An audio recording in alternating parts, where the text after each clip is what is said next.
there, or he's lost his marbles. He's just running around there in the B-bomb site, but Burn picks up that 1v1 there, and really well played from there. Lost his marbles, eh? Yeah, he was looking around on the ground. I thought someone maybe called that there was a smoke on the bomb site, but he couldn't find anything, and he was forced to stick that defuse and Burn. Just too smart. Picks it out after 4 seconds and is able to hit that headshot, but double AWP here for Hats. This is something Kings really do love picking up, especially with Hats towards that B apps position with the AWP. Let's see how successful it is. So Sicko spots one, Molly will rain out, and the smoke will diffuse that, but unfortunately, without that AWP in hand, not being able to deliver too much impact there. But he has kind of warmed into it a little bit more than on Nuke, as Prackham goes down to Sicko. So definitely warming into that as we see Hats backing him up there with the secondary AWP. Yeah, now that it's no longer early days, he's decided that he needs to turn up, and he's had a good start to the map. And again, he gets the opening pick for Kings. Grayhound not panicking here, just taking the time. This is what Dexter brings to the team. Someone that's so calm in situations. Having a talk to Burn before, he loves how calm Dexter is as a caller. He brings so much to that team in that. And Leah has a lot of pressure here as Dexter is able to catch him off guard with the Molotov out. It's all onto Hats on this B-bomb site with the AWP. He's in a tough situation here. He's going to be able to pick up... Is he? No, he's not. As Dexter takes him out and gets that B-bomb site for free. But luckily, Sicko is able to pick up Burn on short. But 3v3 with this B-bomb site taken with Wizard on the flank in B-apps here. Yeah, so a little bit of deja vu there, except EMAC doesn't just fly out, went to get his team in a bit of a better position, so everything to go for here. 3-on-3. And despite this early frag, nice little flash there, so once again, there is more deja vu as he flies out with a flash, gets the opening frag. Urkas, he might find one onto Wizard. He has seen this barrel of his gun, but unfortunately, he's a bit too low to make anything work. Grat now has to try to clutch it out. Will get taken down by Wizard as Diffuse has come in from EMAG, so a nice clinical retake there with all three still up for Kings, 6-2. Yeah, lovely retake there from Kings, and especially from EMAG, just using that flash to bait out the turn from Dexter in the Africa position. And Grayhound on an eco here, but they do actually decide to pick up that secondary AWP for Hats on that B-bomb site. Didn't have too much of success in that round, but they're obviously backing with it. It could be a bit of a double-edged sword, especially coming up against the eco of Greyhounds, but doesn't look like they are going to be positioning themselves towards that B-bomb site. Yeah, so Hats caught a little bit between a rock and a hard place in the previous round, taking a couple of pot shots into abs there, not finding too much, but we have seen what he is capable of, and it should be fairly standard stuff here for the guys over on Kings. I mean, at this stage, 6-2, they are facing a little bit of a deficit following Nuke, but we'll see where they can go. And correct me if I'm mistaken, but I'm pretty sure we still haven't seen Grat yet with a AWP in hand. Yeah, I don't know how much we've seen out of him, but Leaz picks up one on short, picks up two on short, and yeah, they haven't had too much in the way of money, but coming up into the next round, surely he'll be able to pick up one if he was so willing, but Wizard picking up Grat on the mid-con, and Brackman's actually found his way onto this A-bomb site. He's going to be able to get the plant. It's a brilliant little play there from Grayhound to be able to pick up that bomb plant, but Grat is definitely going to be able to pick up that AWP if he so chooses coming into this next round. Yeah, so we'll see if we can open something up onto one of these bomb sites here, but all importantly, the 5 are up, especially with that heavy investment of the double AWP setup there. I mean, that could come to bite you on the behind a bit later on, but they've managed to stay him up, build up a bit of economy, and they're going to be a bit more comfortable there with this buffer of money going into this next round. Do you see the AWP on Grat? What's the approach going to be here? He's positioning towards A. Again, maybe it's going towards that, trying to pick up Wizard in that CT spawn. It's creeping up the A ramp. See if you can get anything, but Sicko, bit of aggression in the palace, isn't able to pick up a kill and just decides to fall off, and we might be able to see an AWP battle very soon as we see Sicko in spawn and Grat positioning himself towards the A-bomb site, and Grayhound rotating a couple more players towards this A-bomb site. Going to be a bit of a battle here soon. Yeah, as we see Urkas there just doing something with his gun. Just on the outside of Abs, he's going to rotate around, does appear, and try to huddle up back with his teammates. We see the bomb just sitting outside the A-bomb site there. And Wizard there in that very crafty position. Spots the one player, doesn't get to land any bullets there, so he's going to go and be a bit more aggressive. Finds the frag of Dexter, so nice aggressive play there paying off, and now he's in a nice little position to try to hold off this push onto the A-bomb site. Grayhound just finding himself in the meat grinder there, pushing up onto the A-bomb site. Wizard's able to pick up 2 before getting traded down, and Burn, massive 2 frags there to bring him back into a 2v2. It's just going to be deciding on this retake. Kings Gaming Club, Leah's just running towards that mid composition, just deciding to come to his teammate, and Grat and Burn just getting that bomb down. Yeah, not taking any chances, not crossing there, as Hats did have that line down. The nade does come out into Firebox, so a nice little read then. Does get tagged down to 60, but at this stage it's a 2-on-2. Nice shot from Hats there with the AWP, so now it's all down to Burn. They don't know where he is, but he's going to have to find something magical to try to get this 2-on-1 situation. We can't put it past him, still quite a lot of utility. Leah's with that all-important smoke in hand. Burn's not able to pick up that kill on Hats, and that would have been pivotal there, as Leah's is going to be able to hold it across the site. And he's going to pick up Burn, but I love that nifty little smoke from Wizard on the Palace. Just trying to braid out Dexter. He knew that they were leaning towards that A execute. Tried to do that smoke. Dexter thought the Palace was fully smoked off, but a little bit of a gap for Wizard to look through into the Palace. He almost picks him up, but Dexter just falls back at that last second and puts Grayhound onto another eco here. And Kings, this is what we wanted to see from them. Bit of momentum built up, and now they've got so much in the way of money, able to pick up those double orbs again and again. A lot of the smokes on the way of Grayhound. It might be some form of execute. They're just trying to bully this orb of Hats and B-bomb side, but great Molotov there to slow it down. Yeah, so it looks like Hats will have a bit more time before he faces any of these players. The bomb does lurk itself towards the app's position as eMag finds Urquhart trying to find a bit of information up in towards mid there. The flashes do rain out there, and looks like the waterfall will be coming out these windows unless Leas has something to say about it. Does get a bullet to the face for his trouble there. Eventually he does get taken down by Grat, and Hats whiffs his shot there, but finds the headshot through the smoke to stop the bomb plan of Dexter. And now it is just down to Gratisfaction, but this round is all far beyond him. He's not got bomb control, and there you go. The follow-up shot from Hats takes him down for a very convincing 9-2 score in the favour of Kings. Yeah, Hats is definitely feeling it now. Pushing out of that big bomb site and picking up the player in short, but again, we've got to see another full buy on the Greyhound side. What's the approach going to be here? I see a lot of bombs being planted, but not much in the way of rounds towards that Greyhound squad. Are they again going to try and bully the AWP of Hats towards B-bomb site? We do see 2 people in the B halls, but it looks like they're going towards under. Yeah, so a little bit of a change up here coming from the Greyhound guys, as we do see Gratisfaction taking down Wizard there. So he hasn't had the op too many times with putting it to work when he does have the opportunity, and Burn making his way through unders. Just to see if anyone is lurking through that smoke up in snipers as Leas holds his ladder position. And the bomb's still towards the T side of Abs then. It does look like Dexter will be going to retrieve it, so we'll see. They do have control of mid there, so they can execute onto wherever they so choose. Yeah, so much map control here for Greyhound. They know they can split up towards the A-bomb site. The bomb's just quickly relocating in T-spawn. There's 3 players in position in con to push up. It's all going to be down to eMag and Sicko. eMag's giving away his position now, and he's going to find himself one kill. I thought he was about to die, but nice kill there.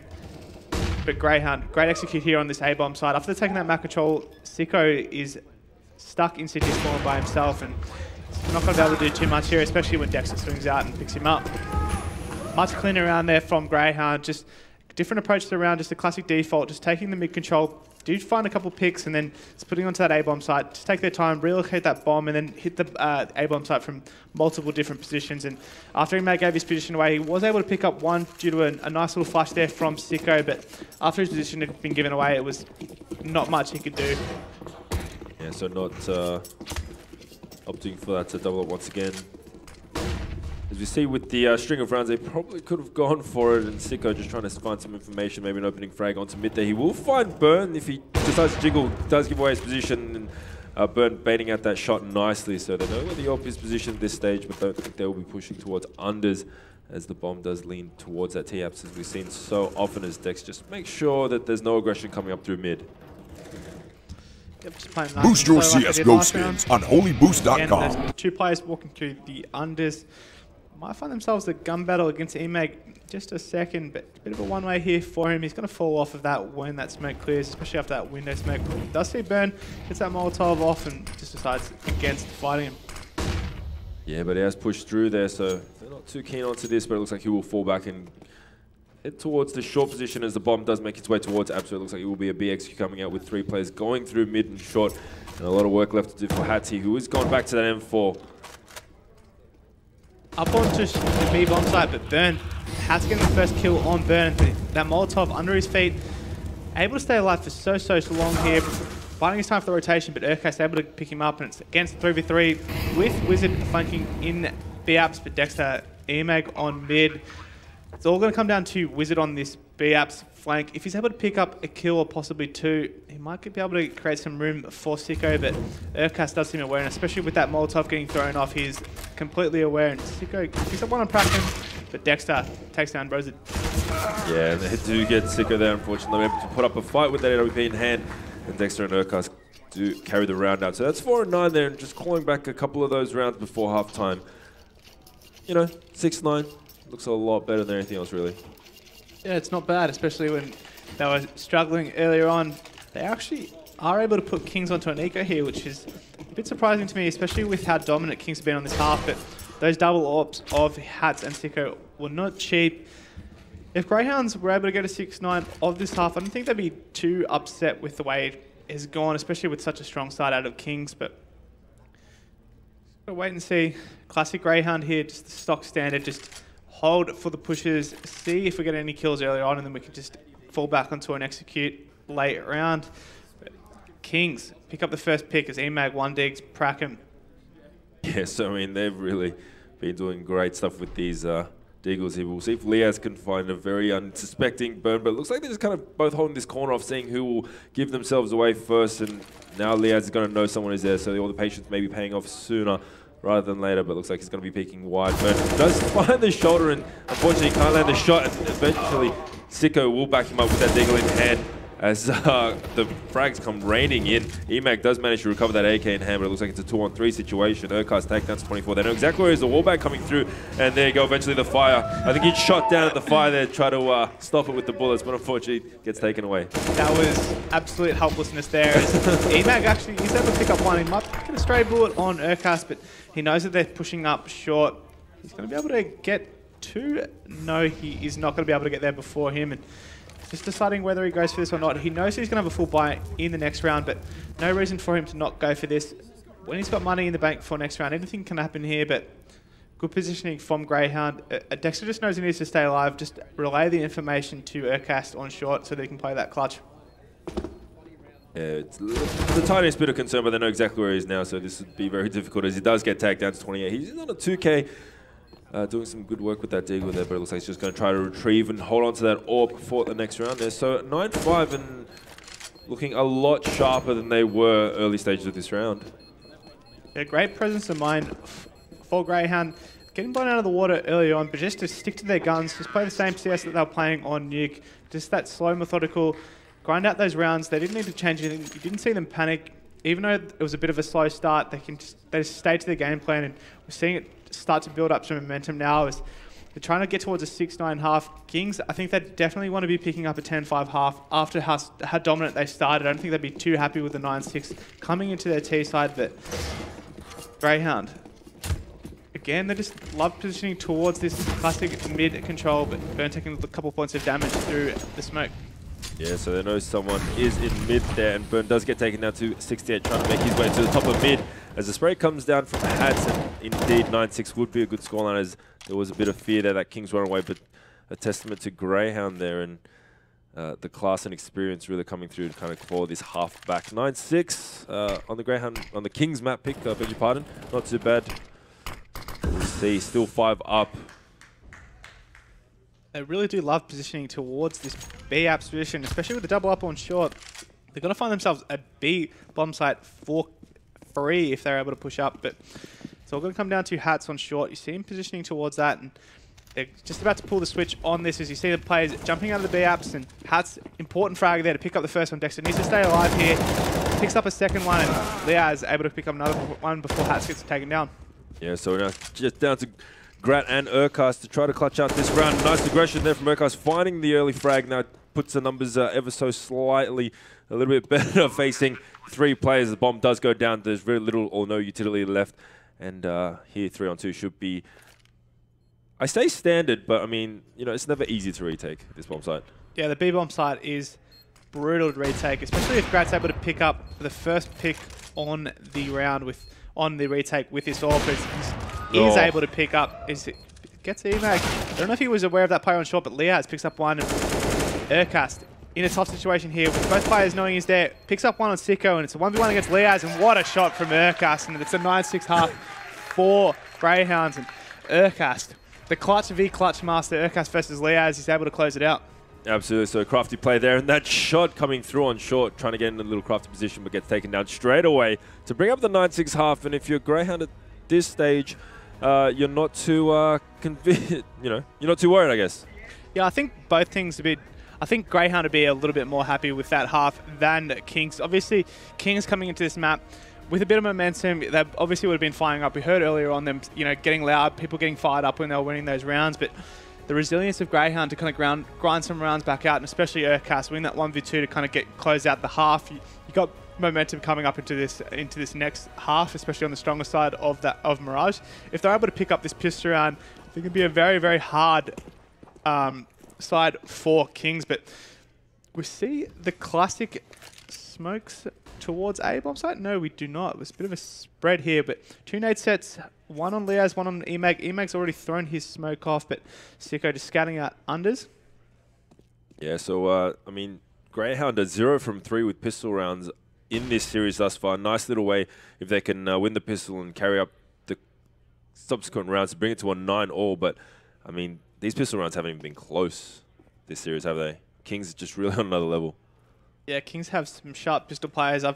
I've been there. I've experienced losing every pistol round. But Greyhounds, they know that it counts to win those on those gun rounds. But Kings positioning towards this A split. They find themselves in some really great position here as Grat gets overrun in jungle. But Burn picks up one and Dexter picks up another. There you have it. As quick as that, it just blink your eye and it was all over.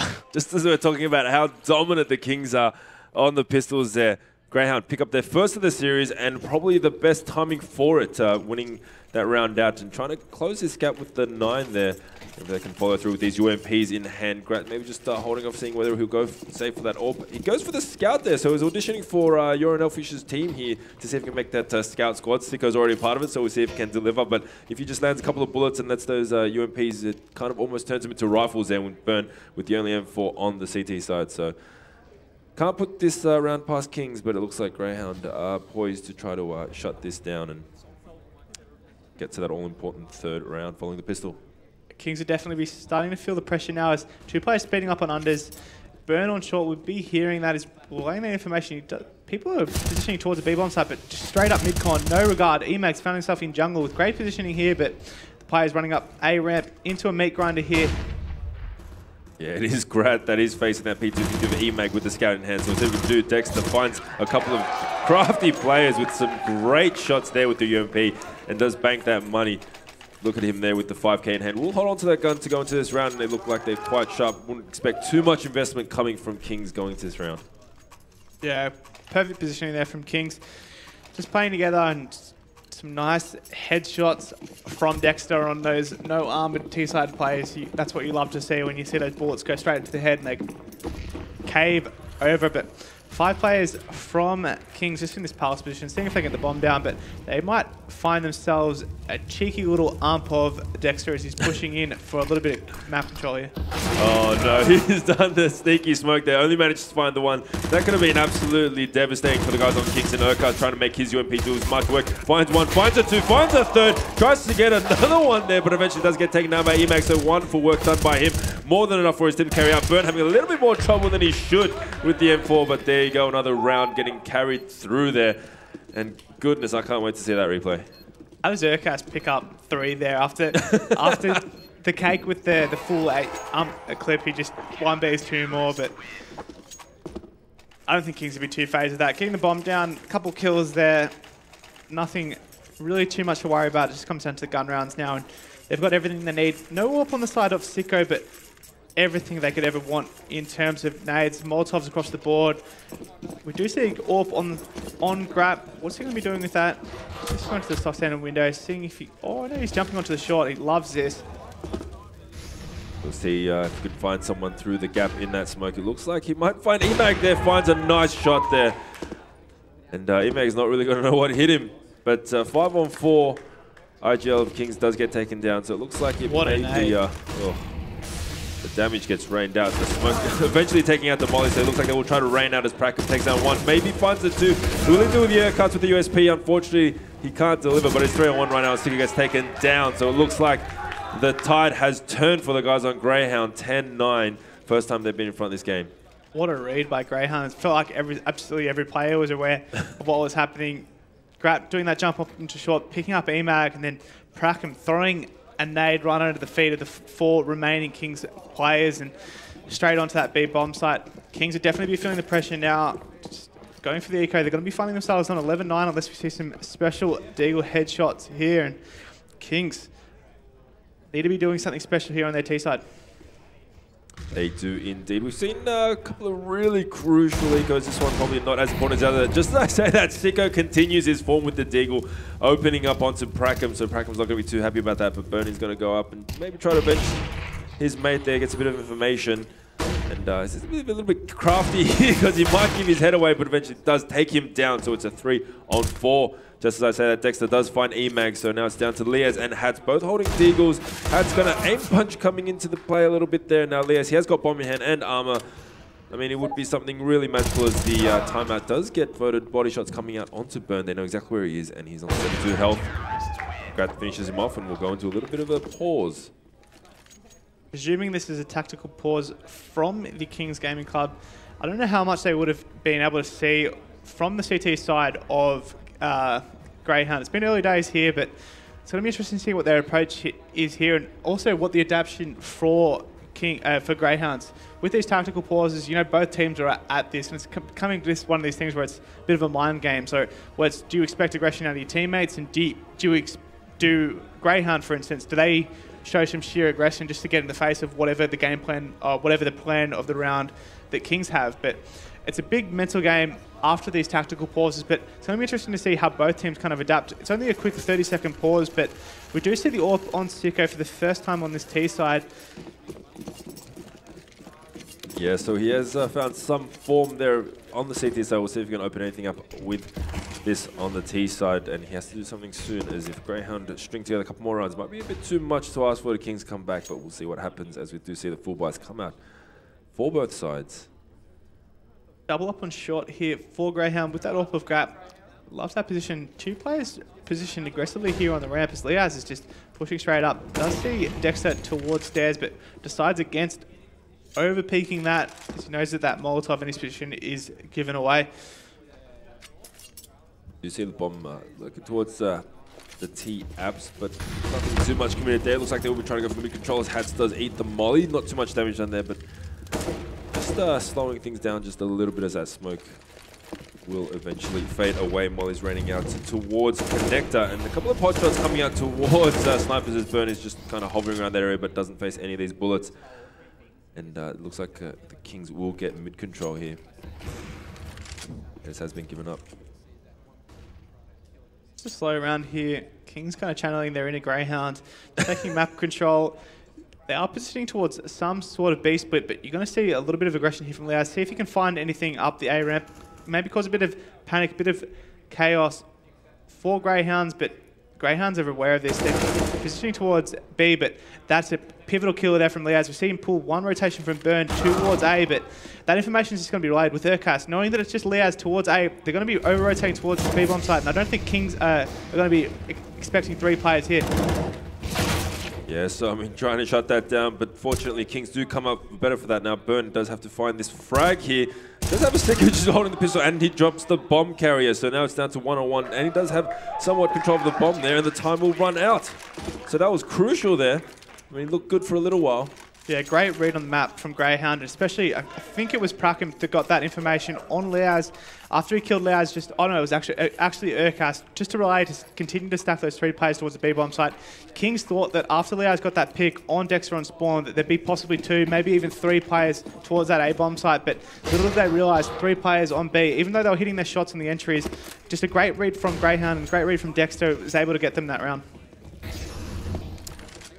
Indeed, the fact they are able to buy up again, but Sicko does have a UMP instead of his favored weapon, which is that AWP, so it looks like they're a little bit lacking, and he won't get a chance to do anything magical this time. On the other side, we see the CTs with all they could want for. You can see Lea's getting a bit aggressive towards A main. They're trying to find a little bit of information. The spray coming through the smoke. Dexter gets tagged down to 19, so a little bit of an unpleasant surprise for him as Urkas holds his Tetris position. And Brackham is quite far forward there, so a little bit of information given away for the guys on Grayhound here.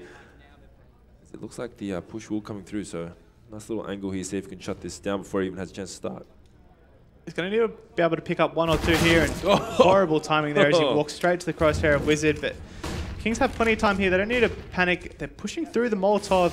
It all comes down to Grat here. He's going to be hearing footsteps all over the spot. He picks up 1 before getting traded out by Sicko. So a much better round looking here. Looks like it's 4-on-2 in favor of the Kings as we see some nice entries there. Grat getting shut down after just finding 1. Now it's just down to Urcast. Too much to ask Urcast. When it gets killed like that, it may be. So nice round. This could be the momentum starter that Kings need. Let's hope so. Do you want to hope so? Don't want our prediction to be correct. Mate, I just want to see some high quality CS. I wanted to go with 3rd, just like we saw against the Atletico and Chiefs series, which went all the way with that 3rd map. But indeed.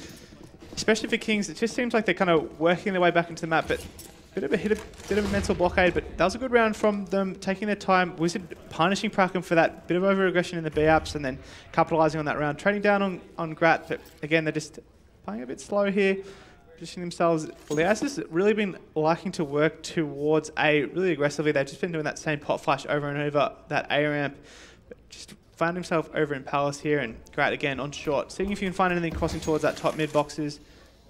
Might find himself something here, but he certainly does. Loves that spot, doesn't he? There. He wasn't too sure if there was someone top mid, but that smoke gave it all away there. And he has spotted has he spotted Hats there? I don't think so. So this might be a bit of a problem here, that the information that Grat's got from mid there might come up with an easy kill, but Dexter is just a bit too aware. Does shut him down, and now it looks like it's all collapsing in front of Kings here.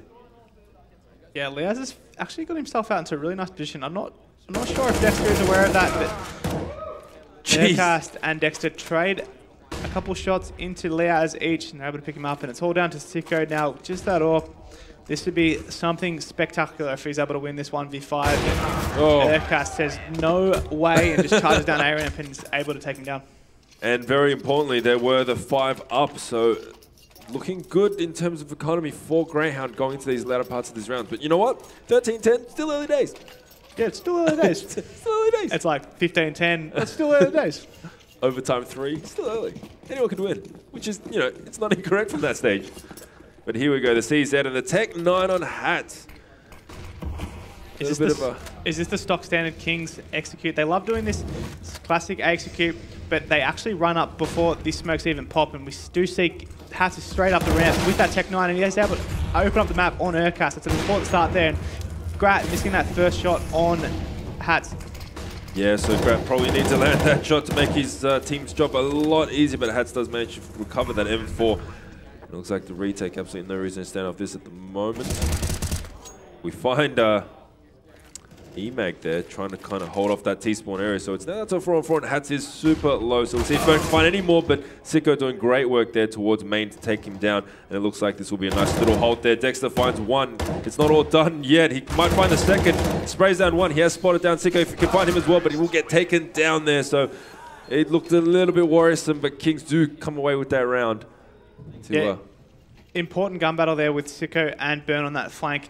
If Sicko was to fall to Burn there, the round could completely fall on its head.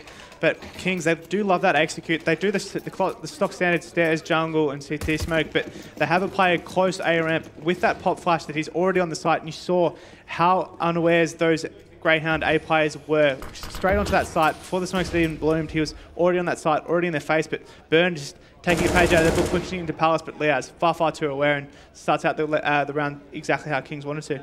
Yeah, I thought Burn was going to push forward on the other side of that pillar there, but comes back around and pretty standard kill there for Liaz, as he does get taken down in the end, as Grat finds 1 as well. So it's a 2-on-3 here, not too bad shape, but Grat has been completely smoked out, so close there through the smoke, but unfortunately, for the Kings. Gets away with the bomb plant and, more importantly, his life. And Prackham getting smoked off as well with a FAMAS in hand. So that's one of these guys could find something very, very soon. The spray coming in once again, finds the last kind of bullet for that spray coming through. I don't think he knows eMAG is even so close. The drop nade coming through. And a little bit of team damage there with the nade, but he just walks straight through Prackham. Eventually finds the smoke. So it's a 2-on-2, finds another one. And now he can smoke off the bomb, try to go for this. He has no idea where he is, and Sicko will just pot through the smoke there. They will find the frag. No, they won't. Sicko finds it very low. Grat will get the consolidation prize, but this stage around still will go in favor of Kings there. A nice little ring around the Rosie towards Tickaboo through the smoke there. Nades flying all directions. Good entertainment value, but more importantly, we have a close game at hand. Yeah. Importantly for Kings, they're able to close out that round. Sicko unaware if that player was still in the smoke sticking that defuse, but just that one orb on the side of Grat. Everyone else going for the save. They won't have too much money here, but important round for Kings. Keep that money low on Greyhounds. Just dictate the round, but of course, we see someone jumping up on short. But this time it is Burn, not the classic Grat. But Prackham spots two players in the B-ups and just falls away. Knows that he needs to stay alive here as the flashes get thrown out. Yeah, so we'll see if we can find one or two. That gets taken down straight away from Sicko. So he could have done a lot of work there with that CZ in close quarters, but unfortunately gets taken down. It looks like it's a clinical take. Grat does find one with the only rifle on the CT side, but it's all important that he does get away with this gun going to the next round. Definitely needs that. They won't have too much money, just enough for those M4s and a couple of smokes. If he's able to save this AWP into the next round, it will increase the chances that Greyhound are able to close out the next round by a significant amount, but just trying to keep this money low on the side of Kings. They haven't had too much time to be able to build up a bank, and Grat is realising that, yep, we don't see too much money across the board. It's important that these Kings players save these 3 rifles. If they are to find themselves getting reset, it might be a difficult T side for them to finish it out, but another pivotal round coming up at 13-13. If either team was to win this round, they're going to be putting the other team onto an eco, finding themselves hopefully on 15-13. Super pivotal round here. Wouldn't be surprised if there's a tact pause or a kind of a slow, kind of methodical way to approach this round, because no one really wants to be throwing this round and putting themselves on map and possibly match point if it's Greyhound were to close it out. Yeah, so Urquhart doing that AK retrieve from the previous round. It looks like the smokes will come out towards main, and the bomb just kind of working its way through T-spawn, so still lots of time left into this round. Yeah, this could almost determine who wins this map here. Yeah, it looks like that same execute with Hats just ready to explode up onto that A-bomb site, but are Urquhart and Dexter going to be ready for this? In a nice little position there. Molly comes out, if he sprays through, knows where he is, the shot's coming up, but not wanting to give away his position. Molly does rain down as Hats does make his way out, but Urquhart is still there. He's in a sneaky position, makes it 2. Great trigger patience there, but unfortunately will get taken down. So it is still a 3-on-3 situation. And Burn, there's a little bit of a gap in the smoke there. Might be able to find a play that crosses, but unfortunately eMAG makes it through on 72. So 3-on-3 to play out the round. eMAG does go down, and that's the bomb. That's a massive kill there from Grat. Absolutely saving the bacon with Prackham there, and Burn picking up another one. But this bomb in spawn has put Sicko in a terrible situation here. Knows that both players of Prackham and Grat are in spawn. He's going to need to do something big here to get them back into this. Manages to pick up a molly, but gets mollied off himself. The bomb is just in the absolute worst spot there. I mean, does have a Molotov. I don't know if that information was relayed to him that Prackham was on that close garbage bin, but Sicko just taking his time here. Is able to pick up Prackham. No, Prackham picks him up there, and that's a massive pickup there for Greyhounds. I'd be interested to see what the money is on Kings. They did save 3 on that last round, but they won't have much across the board. Maybe a couple of pistols, a couple of smokes. Are they going to be deciding to save for possibly overtime? No, we see Hats picking up the armor. It's going to be a buy here for Kings. It's not going to be a pretty one. It is a terrible buy. It's a couple of pistols, a couple of smokes, a couple of flashes, and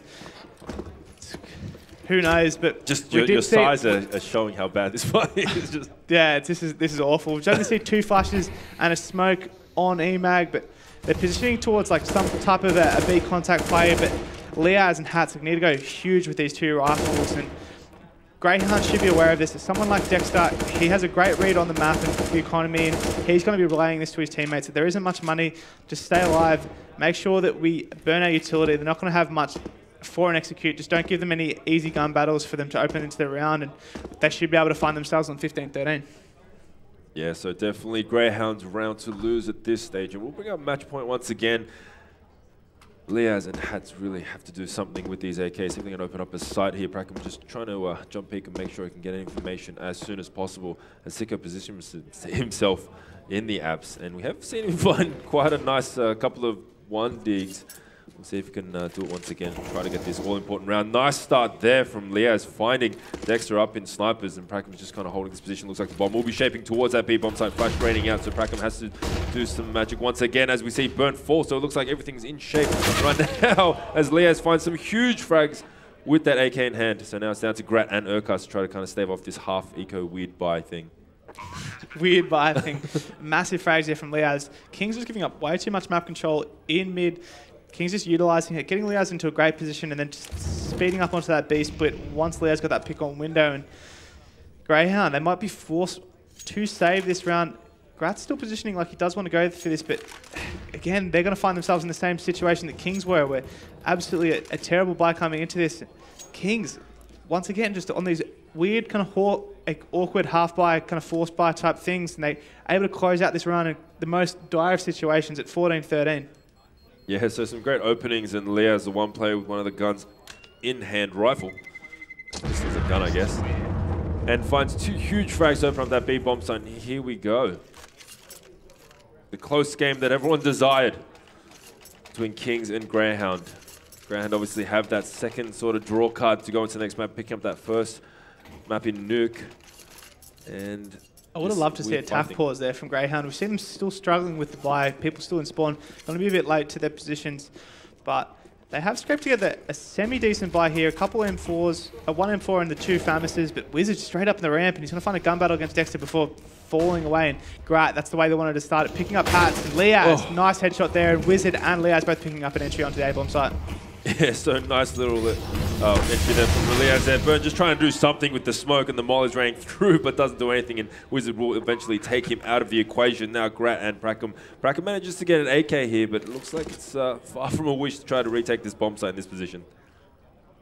Yeah, they're positioning towards a save again. Grat is just running away, and they're going to have to be forcing into the overtime. Great entries there from Leaz and Wizard onto that A-bomb site. When Wizard got up that ramp and got that information to Dexter, I thought the round was going to be collapsing. But on that re-aggression from Dexter and from Leaz and from Wizard, some great headshots and get them into the round. And Prackham's really important for him to save this rifle. And he's going to find 3 key players, and they all run up the ladder straight into his crosshair. He's just 3K of his life there as they all run straight into him. Yeah, I mean, nice trigger discipline there to kind of hold off the first there and finds the 2.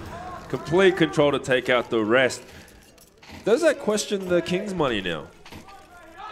Not really at all. Definitely not. Again, I'd like to see a tack pause here, but Greyhound must just be backing themselves here.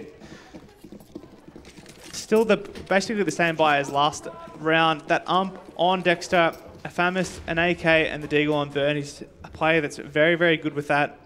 Kings found themselves fighting from the brink, and they've got themselves back on that point to get it back to a 1-1 series split. Absolutely, just a testament to what these players just under the pump there. Leo's coming up huge and just really staving that 13-13 round away. So we can't put anything away from this Kings Gaming Club, as they've really shown what they've made of, and they're 1 round away from equaling this series.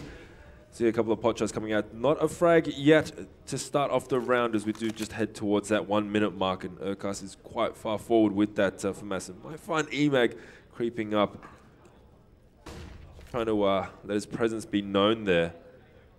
That is a very tight line. Yeah, I was just thinking that. That's gets the info though.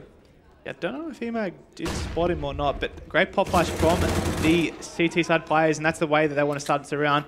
Makes Kings rethink their approach towards this A-bomb site with EMAG dropping down.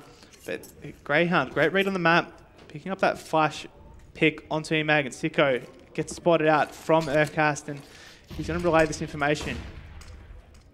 so the nades raining through. It looks like Grad just takes him out straight away, and that's the bomb drop as well. And Urkast tags him down to 17, but can't deliver the kill, and Dex is just kind of lurking the smoke there and manages to find himself into Palace. Yeah, great play here from Dexter. They would have absolutely no idea he's found his way into Palace here, and he's going to be able to pick up the bomb plant of Sicko. No, that smoke is perfect for him. Does manage to get the frag though. Doesn't know that there's a player in firebox, but does get the info out that Wizard is towards that jungle position. Now, Leas might be a bit of a headache here for this retake. Burn might just walk out straight into his crosshair, which he does. Now, Grat knows where Wizard is, but at this stage it's going to be very difficult. He actually has the USP out. Leas is so aware there of the A-ramp flank, and Grat's got a mountain to climb here as he picks up the USP kill. Wizard is able to swing out and trade it out, and they're able to take out the map 16-14. So great work there, trying to pick up that AK after the USP kill, but unfortunately taken down by Wizard straight away. He knew exactly where he was, but there you have it, 1-1 the split. Kings on the brink of death, bringing it back. And now we head to Inferno. Oh yeah, we certainly do. Now that's exciting, right? Sandman's prediction looking a little bit better. Oh yeah, that's that as well. But our predictions are thrown out the window now. Your predictions are out the window, but you still have the shot of getting, you know, at least the winner right? So talk to me about this game, Sonic. It got down to the wire. It was their map pick as well, and they struggled at certain situations throughout this entire game. In the end, they had enough, but what does that tell us heading into game number 3? Well, it actually really impressed me. They're kind of...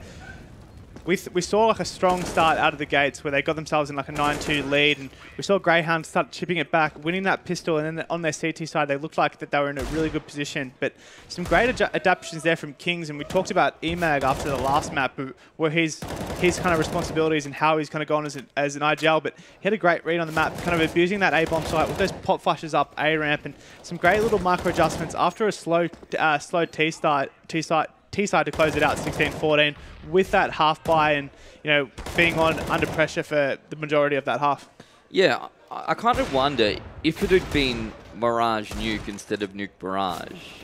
I almost feel like it would have been a 2-0 to Grayhound. I feel like they would have lost this map if this was map number 1, because they really struggled on Nuke. And you can say there's any number of reasons for that, but I'm still not feeling like they're comfortable here at the moment. So we'll see what they can do heading into Inferno.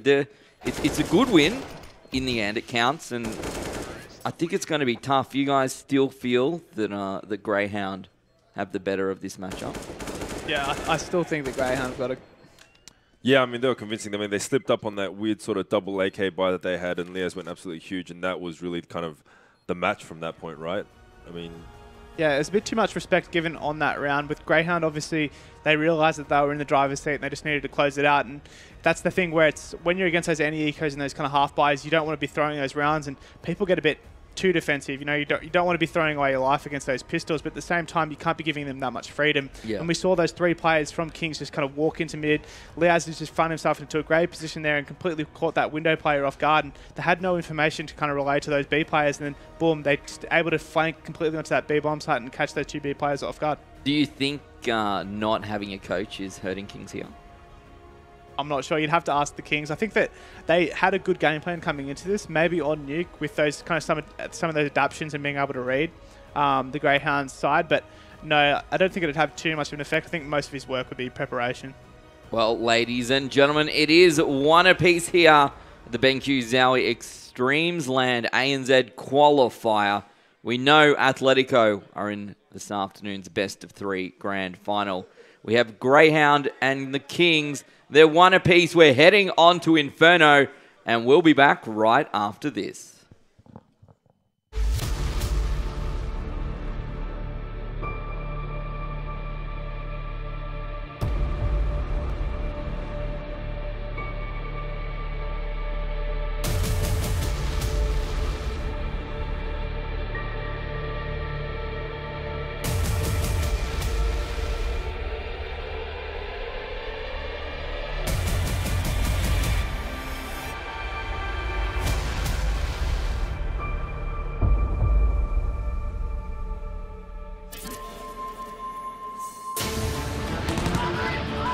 Everyone grips the mouse differently, so how can one mouse work for all?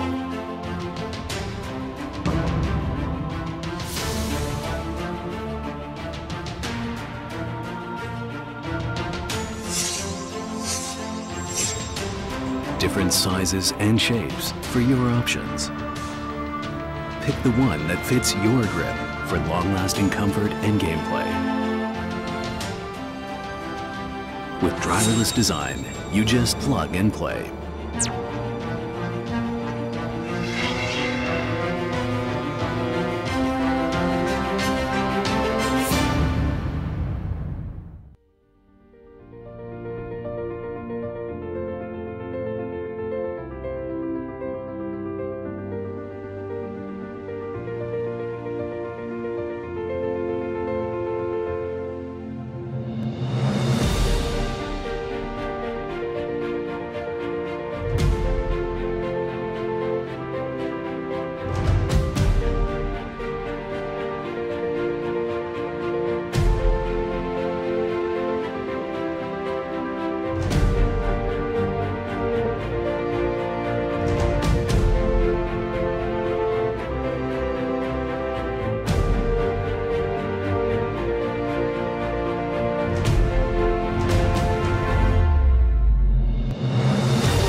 Exclusive Black Equalizer brightens dark scenes without overexposing bright areas. Use the S switch to quickly access the setting and switch between save modes.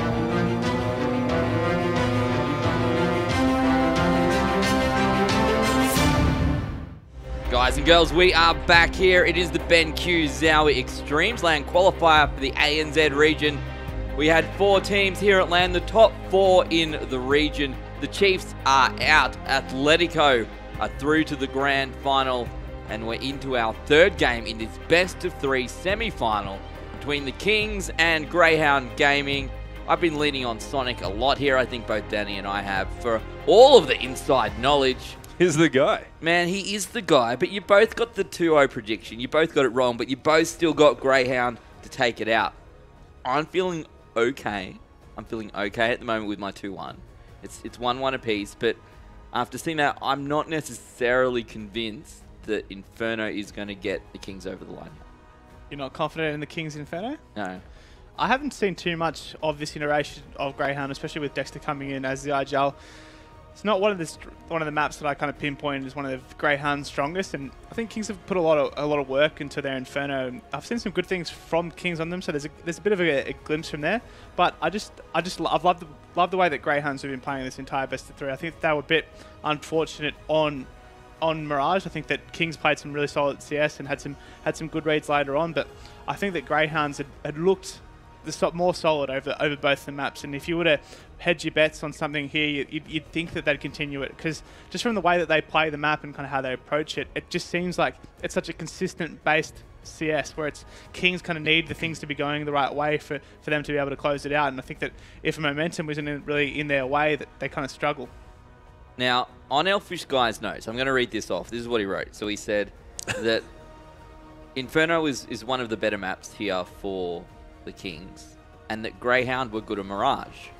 So, would you agree with that, by the way, with those two points? Yeah, I think that Inferno is a map that Kings are definitely confident on, but I know from first-hand experience, Dexter's always loved Inferno, and he always feels very confident on that map, and I think that he would definitely have got that ethos off on Greyhounds, and especially with the way they kind of want to approach the game, that Dexter would definitely have his way and kind of be able to create his system on Inferno. And when you've got tools like Urkas, like Burn, like Grat, you know, if you have a certain mind or a certain game plan for Inferno, he's got everything he needs to kind of make that dream a reality. And I'd love to see how they play this, but yeah, Kings have always been really solid on it.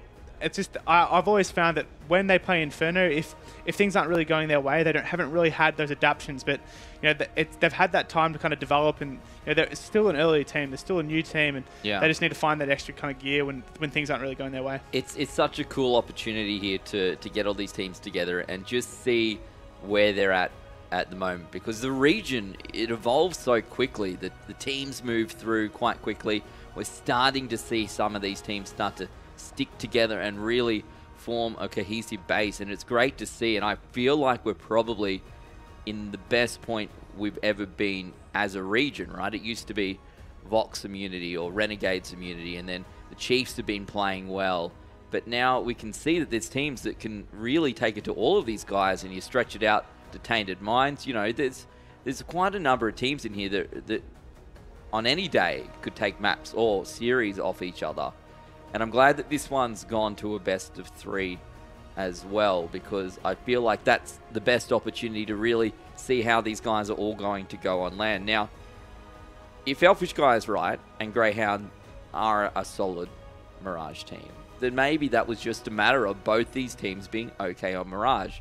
And if we move on to Inferno, maybe it's going to be enough to get the Kings over the line. Sonic, you say maybe Dexter's gonna convince them otherwise, convince his team that, you know what, you can be used. Like when a mate's like, no, that pub's real good, and you finally have a good time, right? So this could be that time. They're gonna have, hopefully they're gonna have a good time. Finally have a good time on Inferno. We'll have to find out, guys and girls. It's game number 3, a best of 3 between Grayhound and the Kings.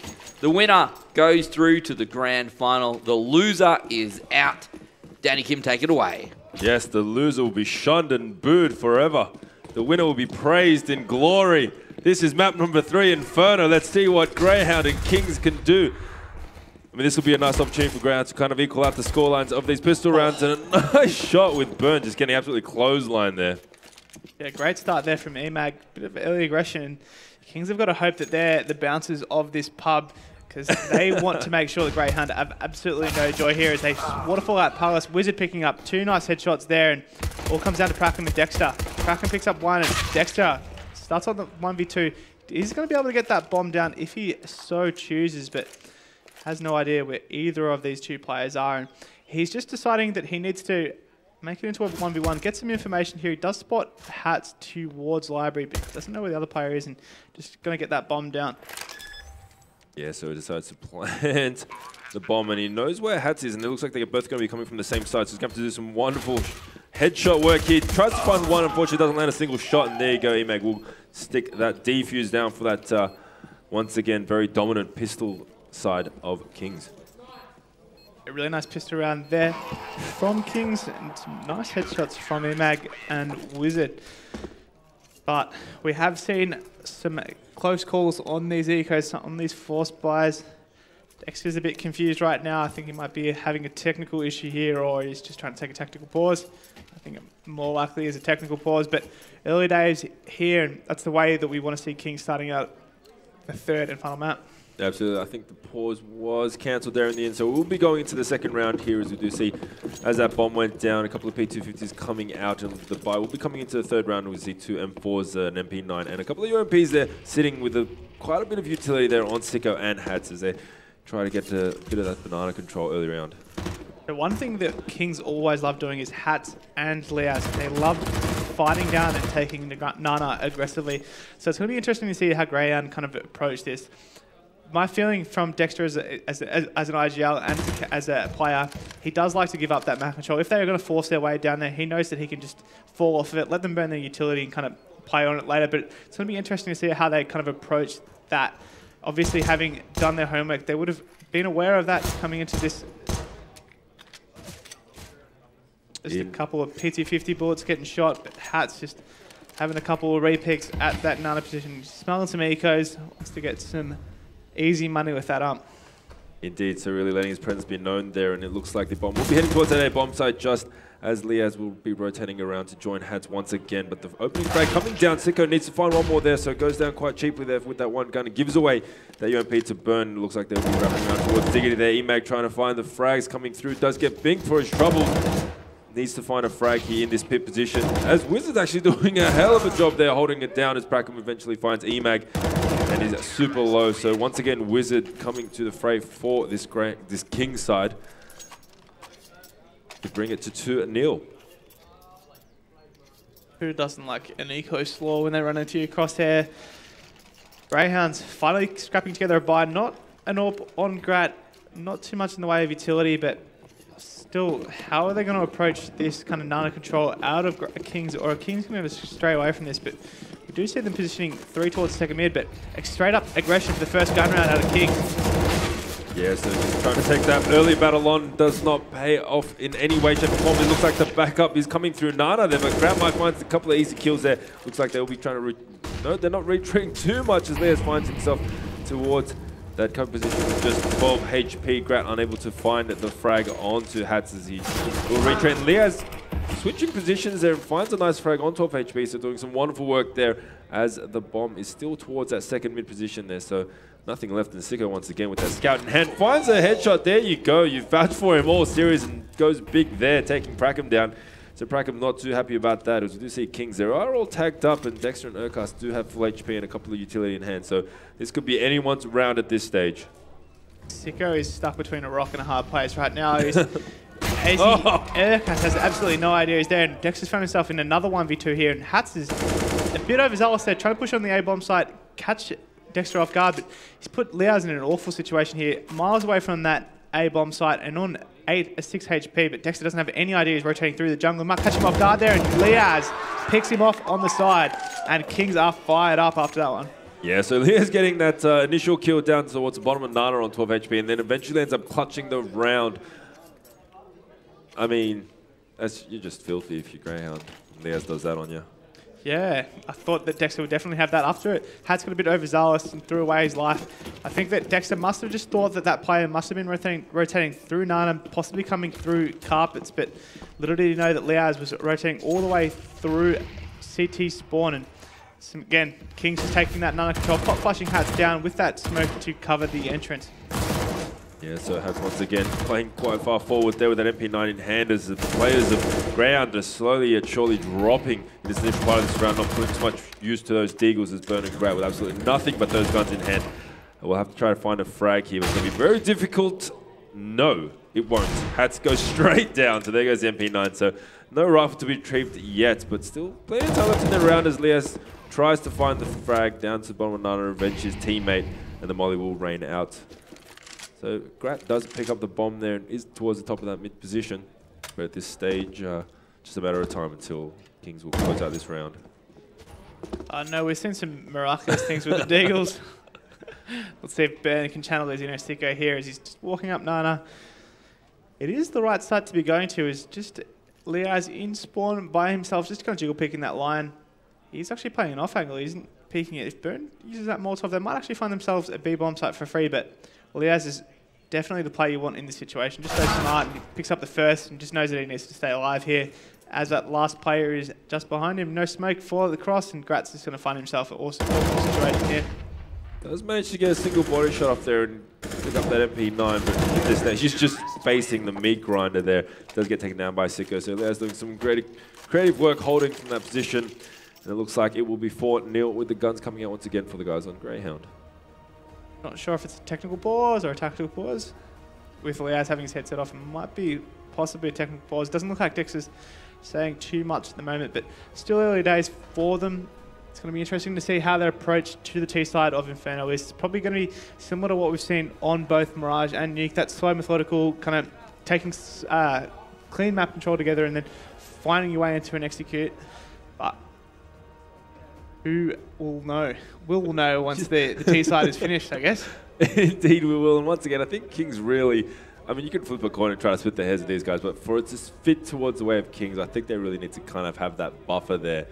I mean, we saw that they kind of do get a little bit antsy when they were facing off against Avant back in the championship. So if they just kind of create this buffer, really build on these rounds, they're just getting comfortable positions. Players like Hats and Leas can fire off, and I think they can just kind of run away with this in a little bit.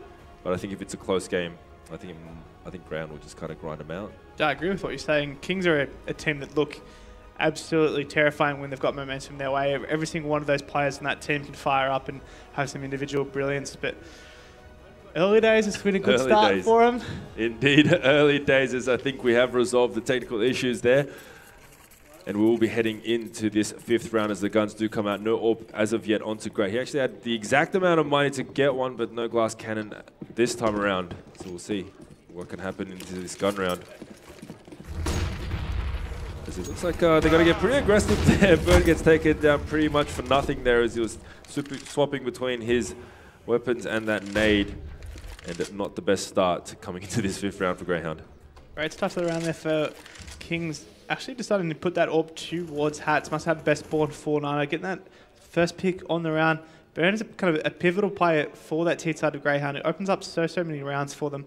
Such a powerful player on the entry of that bomb site, and that'll definitely hurt them. Wizard found himself in a great position here, just using that smoke as a one-way, completely catching Prackham off guard there. And 3v5 here for Greyhound.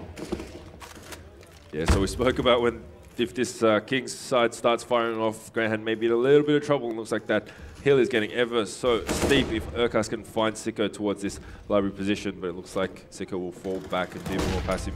Might make his way towards Archers there as eMag kind of holds off that position. It's a 2-on-5 right now. Urkas just trying to find something, any kind of opening to give a shred of hope, but it looks like he's going to get taken down here by Sicko. Walks to the line there. Actually, he gets the better of that battle, so slowly grinding out numbers to 2-on-4. As Grat tries to get some info towards the top of Nana, but won't find too much presence there as the two players in Hats and Leas have just retreated to the other side. Urkas is completely opening up the round here, and it's all on Hats. Again, stuck between a rock and a hard place here. He's got a player coming from Nana as both of them just group up. Hats is just going to have to stay alive here, wait for his teammates, but he's got no idea where Urkas is gone. He could have come through Con. He does hear the bomb going down, and he's going to spam it. And again, Urkas picking up another frag there. It's just going to come down to Grat to pick up one now as he's the full HP player, but they're just starting to play together, peek together, and Wizard picking up both. Great retake there, but it got a bit nerve-wracking there for Grayhound. After in the driver's seat, a couple really nice headshots for Urkas, but Hats just pivotal for him to stay alive at coils, keep that pressure on the T side, and just wait for the CT players to rotate. Yeah, so it could have been a little attempt to take a little sneaky peek there, but plays also patiently, waits for his teammates to back him up. Urkas just walking around doing some great damage there. It might do good to bolster his stats, but unfortunately nothing to get the scoreline started for the guys on Grayhound. As we do see the AKs come out once again, they do have that max round loss bonus along with the bomb plant there, so enough money, maybe lacking a little bit of utility, but we'll see if they can get on the board in this round as we see Sicko kind of looking towards mid. Might find the one there, but it looks like nothing will happen as of yet. Rattles off just one board, but Hats picking up an AWP, but they've got the double AWP here, and it looks like it's going to be some type of a pop flash through this mid-smoke and a fast execute here for Grayhound. They might find themselves a 5v2 on this A-bomb side as Sicko's stuck in CT spawn, but Burn just getting a bit overzealous there, jumping through jungle before that coil smoke is popped, and Wizard picking up one. It's just a crazy old hectic round right now. Yeah, unfortunately, Urkas gun barrel giving himself away there. Wizard's doing a bit of a double take as Grat finds a nice headshot onto Lea, so brings that down to a 2-on-2 as Hats and Wizard come through towards that D position. Prackham in a nice little spot. He tried to find one, does find the head of Hats and finds the second. So Prackham once again, he really does likes those double dinks, doesn't he? Yeah, Prackham's been turning up. He's been having some big individual rounds. Maybe not one of the most consistent hitters on this team, but when it's been his moment to step up, he's always kind of given them those important 2Ks to get them around. That was as important as any to get them back into this round. And Lea is actually, surprisingly enough, with that double warp being forced on Sicko and Hats, they actually don't have too great of a buy here. Lea's having that CZ and 3 umps on the side of Kings, but looks like Grayhound are trying to fight this Nana control of Kings. Yeah, they're reading into a little bit, and they just kind of had enough of Hats and Leas, just really having the will of their ways around the Nana position. But those mollies will stop any kind of aggression coming up towards the top of Nana as eMag gets a little bit of information towards Abs there. Knows it's not much there. We see the aggression coming once again. The trade 1-for-1 is Lea's just kind of dancing around that wall there and manages to just kind of annoy Urkas. A great little play there from Urkas and Burnt to trade down on that. Lea's just with that CZ couldn't really rest. He knew that Urkas had that range advantage and it would have taken some incredible luck for him to win that gun battle, but Grayhound's gripping up behind this. They know that Lea's only got that CZ towards B. With Dexter putting pressure towards A. He knows that he can keep at least 2 players there, but Sicko, far too smart for it, knows that it's just that 1 player just to create that distraction. And great read here from Kings, rotating all 3 players back towards B actually, and it's just going to come down to gun battles here. Yeah, so not too much utility. A couple of mollies to clear out some spots, and there goes the one and only smoke on that side. So it looks like they'll be making their way onto the bomb site here, and it looks like Leaz might have to find something. Sicko is in his boost position. If they don't check it, he's going to do a lot of damage. Sprays down the one, takes a little bit of time to do that, but then gets found through the smoke. So it's 2 on 2. Bomb does try to get planted, but eMag will shut that down straight away. So both players in construction there. And Urcast, I mean, for a player of his skill, he's only 2, but unless he has got this bomb down, and Leaz is very close. Actually, that's interesting. Well, yeah, just takes his time there. Urcast just basically just sitting there staring at his doom. He knows it's over, yeah. He was looking at the Grim Reaper running straight at him right there as he's trying to hope that that bomb goes down, but no chance. Great read there. I don't know who made that call from the King side, but got to give eMag credit for that as the IGL. Possibly it wasn't his, but great little read there and a gamble from the King side. After that pressure put on mid from Dexter, just to be able to realise it's just 1 player causing rotations. We know that we don't have any nades, any weaponry advantages. Let's just stack the bomb site and hope for the best. And great little round there. Absolutely, we do see the begging by coming out from the guys on Grayhound, CZ, Tech 9. Not a single deagle, yes. Sicko is, they've all bought into this, knowing that the eco is coming out, and nice opening frag with that UMP to bank up that cash. And Wizard here holding the line. Be very unfortunate they do decide to go towards that Archer's position, as there's a bit of a meat mixer here, and the bomb is dropped in a terrible position as the smoke goes down. So this round is all but over, as eMag just does a little bit of target practice there and Burr with the P250, and absolutely nothing in hand, gets sprayed down by eMag. Gets a bink off, but that's not too much as eMag gets away with his life. Yeah, still poor money across the board on Grayhound after that really nice forced buy round from Kings. But Grayhound are choosing to buy into this. You're probably going to see some form of an execute here with the weaponry disadvantage. We do see a Molotov on Prackham and Molotov on Dexter. They do have all the smokes and the flashes that they need to do any execute that they had, but 4 players towards Nana here for Kings. It's the 4 nades down, and then they instantly rotate out, and it's all going to be on Sicko, sorry, on jungle to stay alive here as he's waiting for his teammates to rotate. Absolutely, just seeing if there was going to come in kind of that B rush coming through, but fortunately for the guys on Grayhound, that is not the case. And very interesting buy here, just really backing themselves to kind of carry out this round. But at this stage, momentum is in full favor of Kings to head towards the minute 10 mark in this round, and the bomb is heavily poised to take that A bomb site. Yeah, it looks like some form of execute there. That smoke is going to delay for just a couple more seconds, but the smokes are raining over. Are they going to go through this smoke? They're going to find themselves 4 players on this A bomb site. No, they've actually decided against it. That's a very good call from Grayhound. Otherwise, they would have just been running into the stacked A bomb site. Urcast is going to find himself a nice little Sicko in a second if he is to turn around this corner. And Sicko is able to pick up 1 before getting traded with Brackham, and then it's all going to be onto this B split there. But the bomb is actually dropped at jungle. Both players smash there, not catching anything, but Leaz is holding towards Archers and will take a very blind Urcast down. So now it's down to Burn and Grat. No bomb, no utility, not even a secondary really. This is troublesome. That's the danger of the bomb rotating through jungle. If that bomb was towards Nana, they would have had a 2v4 on that free bomb site, but not sure what happened there. They possibly couldn't have rotated that bomb out, but if the bomb was towards the B bomb players, the B banana players, it could have been a different round. But Burn is trying to save this AK, and it looks like a tactical pause coming out here from Greyhounds as Kings are starting to run away with their CT side. Absolutely, there you praise them for the call there to rotate out of that A bomb site, but it looks like they're just going to try to wrap around, and much to their demise, they walk into the weaponry of Wizard and Leaz. So it looks like the tactical timeout is coming out, and at this stage, Sonic, what needs to be done from this Greyhound lineup? Well, I think Dexter had a good read there. I think the only thing that kind of the messing up there is they did it a bit too quick. If the bomb was towards Nana there, he realised that Kings have been aggressive here. They've been taking Nana control super aggressively, and then they've been rotating off of it, leaving Leaz or Hats there as a single man player. a lot of the times when Kings, I've been seeing them on their CT side, a lot of the time they get caught in strife is when that B bomb site gets abused. When that single player is there, he might sometimes get a bit overzealous, overpeak Nana and get punished for that. So it could be something for Greyhounds to come into this and kind of exploit, or they haven't had too much in the way of gun rounds on their T side. They might just go back to the stock standard, just keep trusting what's working. But that's one way to start out the round, is Sicko just gets the leg shot and burn before getting picked up. Yeah, so once again opting to buy into this round as Burn does get tagged down to 16, but manages to utilize that AK and take down Sicko. So nice opening there, but it looks like they've got something in mind potentially. Utility all but none over on the guys on Greyhound.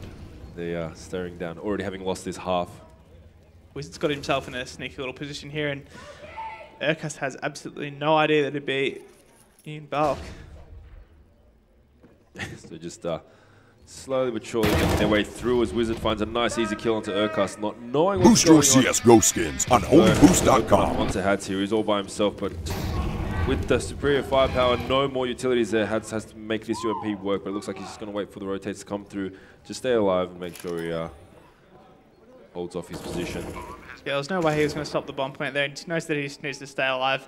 Just close out this round. At this point in time, he knows they're going to have a full buy next round. Just win out the round. Don't worry too much about the economic side of it. They've been able to win those full buys. It's perfect pop flash there from Wizard to pick up Prackham, and they know that they've been winning the gun rounds. They don't have to worry too much about breaking the money at Greyhound. Just round by round, as many as they can get on their CT side. They're just holding off, maybe looking for an AWP, and there it is. Now the defuse will come through. There's a very vocal crowd here, yelling for Kings, I believe. I mean, I don't know if they're aware, but they're winning. It's just all those Zowie giveaways have just pumped up the people, Danny. You've just created too much excitement in the environment, mate. I realised that really aggressive Chiefs yelling guy probably shouldn't have given something for free, right? Probably just G'd him up more. He's going to blow his vocal cords. Is he even here? He's not here. He's gone home with his winnings. He's looking at you right now, mate. He's definitely here. You what, mate? How about... You're lucky this bollard's here, mate. You're lucky.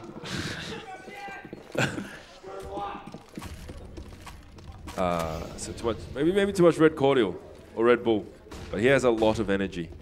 As we see the orbs coming out for Grat and Sicko.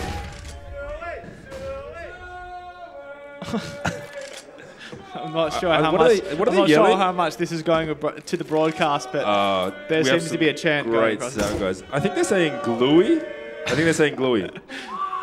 Boo earns. Boo earns. But Kings have obviously realised that after that attack pause, that B bomb site with the single player being left there was kind of a weakness for them, and they've changed up the setup actually. They've just been leaving both B players towards B. Hats boosted up on the garden bed in spawn, and they know that that A bomb site's been terrifying for Greyhounds to hit, so the bomb's just been left in T spawn here, and they're just taking a bit of map control. They're going to have to fall back and get that.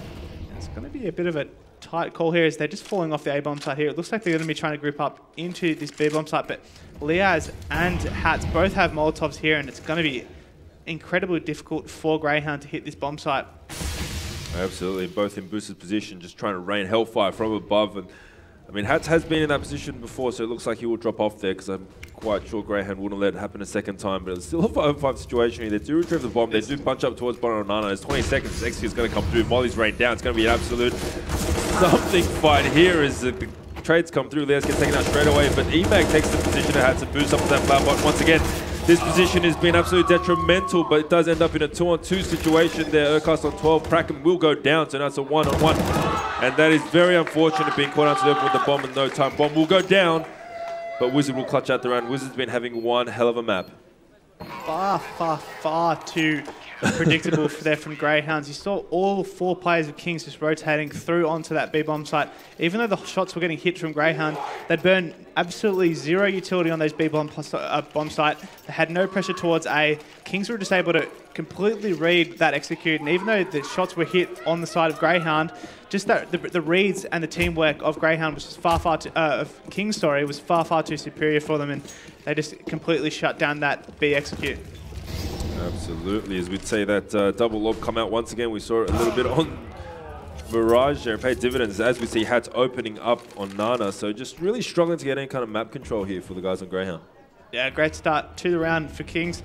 Burn trying to take that Nana off of the CT side of Kings, but Hats changing it up again, picking up that double AWP. He does like to pick up that AWP towards the B-bomb site on CT and starts it off perfectly. And off of the back of that, they've just rotated 4 players to the A-bomb site, but good little adaptation here from Grayhound to realise that they like to leave that B-bomb site with just that 1 player when they get that first pick.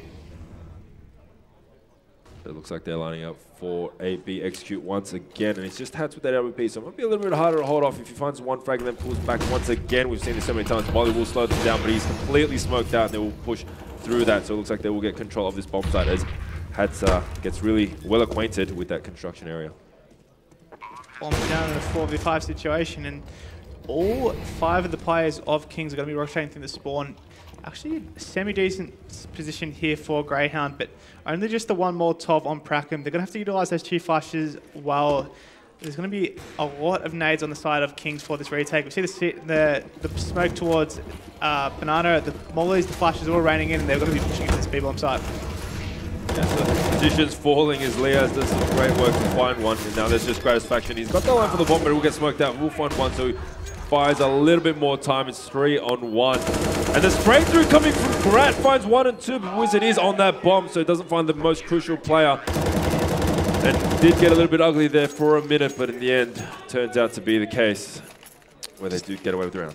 Just a great retake there from Kings. All the nades being used perfectly. You see that smoke off towards CT, the Molotovs being raining in. One for Dark, 1 for New Box.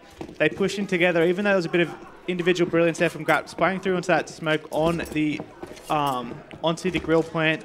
They're able to just to stick it and get the round win. Absolutely. As we do see the investment not coming through once again. Maybe the money wasn't quite there, but pretty sure they were incredibly well off. But Hats up again for the M4. Sicko whiffing a bit of a shot there. Should have found 1 at least, and will get smoked out, so not going to be too much effect. But you do see Leaz playing from that position. Does take down 1. A couple of molly kills coming through here, but it looks like at the end of it all, the numbers are in favour of Grayhound. Maybe just kind of string together a couple of rounds, but this half is well and truly gone there. Urcast just getting a read on Wizard there and taking him down before he can get a chance to do anything. And now it's down to Hats. All on to Hats here.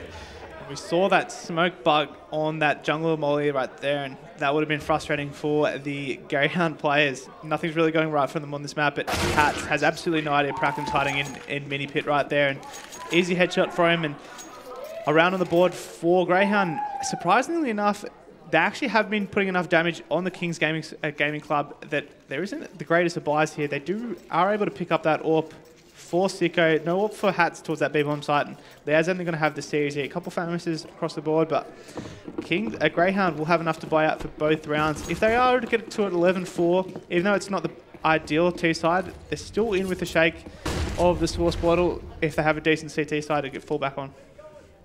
Absolutely the case, but I'm sure they will want to string together a few more rounds before they do head into that half. And I mean, just based on the way the Kings have been playing their pistol rounds, it might be all but over already, but we'll see what they can come up with, as the firepower is definitely lacking over towards this Kings lineup. Slowing it down here as we do see the bomb towards the top of that mid position as Burn is trying to feel out anything top of Nana. Looks like Leaz and Hats will be giving that up and just retreating towards the site. So a little bit of a change up here. They look to be going towards that A-bomb site, which they have found little to no success on. Looks like that same execute again. Is Wizard going to choose to fight here? Is there actually Sicko picks up that first kill and Burns actually able to get away too? He just gone towards the pit with the FAMAS there. Does take down the 2 as Sicko actually takes out the second frag there. And almost getting the line there on Grant, but gets the better in that AWP battle. And now it's 12-2. So really looking a bit grim there. I mean, we spoke of that kind of observation that Kings may be slow starters, but like that slow? Like are they here now? Have they arrived map 3 of the series? What? Having almost been eliminated, they're just like, hey, we need 2 maps. We started now and bring on Athletica. They started slow and now they're a freight train by the look of it. They're just running over Greyhounds. Greyhounds don't really have anything in the way of reads or anything to do to counteract the Kings and Sicko again. That first entry on Burns having absolutely no luck at the start of rounds. I think he spent about 50% of these rounds dead at about a minute 30. So Wizard really liking these kind of sneaky little one-ways, and there's another one that pays off once again, taking down Urkas. And we spoke about how Sicko was a little bit slow to start on Nuke, but he has really arrived. He warmed up there towards Mirage, and this map he's just been opening everything up for the guys on Kings. As it's now down to Gratisfaction, Dexter and Pragman try to dig something back and get this final round to make it 12-3. Sicko just missing that shot on Grat. That jiggle pick on top mid, but 4 players towards that A-bomb site. Just, again, Kings just love leaving that single player towards B, just with the smoke. Knows that he can just use that smoke, find some information, fall back, and let the rotations come through. And off of the back of that, they're able to find themselves 4 players on that A-bomb site. And Grayhound really haven't found an answer for that. They haven't been able to put enough pressure on the map for 2 players to be towards B, for them to not have information on the map. And Liaz, he would have got spot out there, but no Molotovs. No, there is a Molotov there, and Liaz, easy pickings there for Dexter. So the fire coming out from Wizard, just trying to hold off that angle there, but smoke will come through. So it looks like it might be a bit of a wraparound coming through, but it looks like the bomb is heading towards Diggy. It will be presenting itself. Then bombs up at eMAG, trying to find a line. They do line up for him. It does take him down to 11, but they do manage to stay alive. And Sicko and Hats up for the retake. Dexter in a sneaky little position right up close. I'm not sure how aware Sicko would be of this. As Hats rotating through middle. I think he's going to be able to get an easy kill here on Sicko. He hears him scoping. Repositioning. Sicko is aware of it and gets an important kill there. Releases a lot of pressure on the CT side there, and Sicko picks up another kill there on the A-bomb site. So now it's just down to Gray, who's not in the best position at all, but does manage to find one to Sicko, but unfortunately does get taken down by Hats. And his FAMAS there. Nice little 3K from Sicko before going down to the UMP. And there you have it. The ribbons to celebrate 13-2, and it looks like the Kings are here to play. Wow. They definitely are. Is that the old Wilson video with the wows? Nope, you look at me like I'm crazy. But, I mean, at this stage, just the sheer dominance of that half, including how they've been playing out these pistol rounds, is that all but she wrote for the guys over on Grayhound? I'd like to say no, but all signs point towards point yes. to yes. It's like an A pause. Like, do Grayhound have a chance at this stage? All signs point to no. It all starts with this pistol round. If you were to have any way for Grayhound to get back in this, they need this pistol round. This is the most important pistol round of the day and the most important pistol round for them if they want to be going to China at any point. But that's not the way you want to see it, as Burn gets headshotted to start off the round, and looks like a fast B play here. No, just Hats just taking the Nana control off of them, and there's still 2 smokes on the side of Kings, and that Bink on Burn has put them in a terrible situation here. They need to keep both players towards B. They wanted to do some early information, see if Burn can post up on the car position, holding on that Nana, and maybe stack towards that A-bomb site, but that Bink on Burn is basically completely smashed that idea. Indeed, just getting peppered by that Glock there towards the car position. And it looks like the bomb will be heading towards Abs there, as there is a heavy presence towards that bomb site. And it is the heaviest stack though, so every chance here that Grand getaway, Gratisfaction with the first contact gets flashed out, kind of gets a couple of shots off, but eventually finds the head. And Dexter doing some work as well, but Hats will find Dexter and Brackham as well. Gratisfaction is really locking down the site, will get traded out straight away. And now it's a 2-on-2 situation. Sicko and Liaz. Bomb is on the bomb site, and Urkas comes from live position. At this stage, Burn suffering those early binks before might be of little to no use here facing this Glock, unless he can find the first bullet out. He does jiggle pick, get a couple of shots out from Sicko there. And yeah, manages to stay alive here. So it's still 2-on-2, but a kid isn't present on this site. And Liaz and Sicko are doing a good enough job just biding the time away. They do come up with a stack. Now 1-on-1, but this time has been ticking away. And he has time for it. Does he? He certainly does, and that was a crazy old hectic pistol round. Ridiculous. Not perfect, but Grayhound, what matters is they win the rounds, and they're going to need to keep chipping away at him. Kings won't be too phased about that. Obviously, they would have preferred to finish it out at that point in time, but they did get the plant. They just know that they're going to be able to buy into the next round. Keep the money low on Grayhound. They just need to grind out a couple of rounds. If they're able to just consistently keep the money low on Grayhound, that they're going to just be able to have an individual round of brilliance that they're going to be able to close it out. Indeed, I keep throwing back to that last LAN appearance, where it's the one LAN appearance that I did see Kings on. They were against Avant-Garde, and they did have some trouble closing out that final map there on what was a similar scoreline and a climb back that did seem to last for ages. Grayhound, a different class of team, really. So, I mean, if they kind of get that white line people heading towards the latter parts of this map, who knows? Definitely, it's a big mental blockade when you're so close and you just can't seem to close it out, especially if you're losing a couple of those close situations. But you've got to hope that a team like the quality of Kings are going to be able to get past that when they've got such a monumental lead. But you can never count out Greyhounds. They've been so solid all day and just haven't seemed to be able to turn up an Inferno. But if there's any time to do it, it's right now. Absolutely. Zerkas finds the one, finds the second as the rest of his team backs him up. Burn finding Sicko there, so it looked like they will stay 5 up. And I mean, do you play that throw around? Do you hold on to those UMPs against the AKs?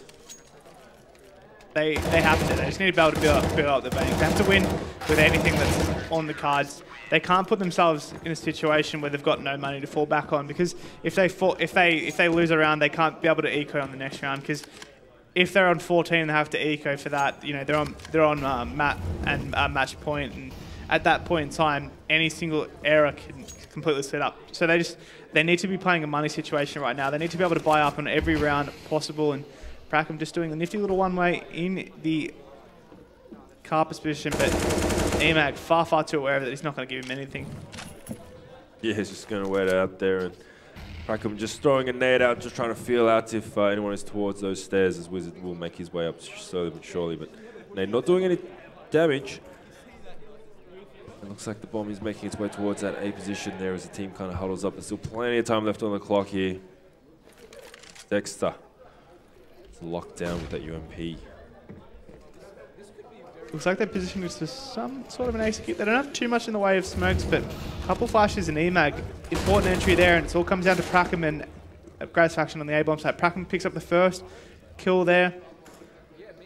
A nifty little crossfire here as Grat finds the head of Hat, and Sicko finds Prackham. So really using these for masses, not faltering at all with them, as Wizard sticks towards Cubby there, tries to take the fight on with Urkas, but Urkas has given away his position now, so now it's just down to Leaz. So they know where both these players are. There's 20 seconds left on the clock, and they have no utilities left, so he's just going to come straight down to aim Jules here as Wizard does rotate around to join his teammate and see if he can open up this bomb site.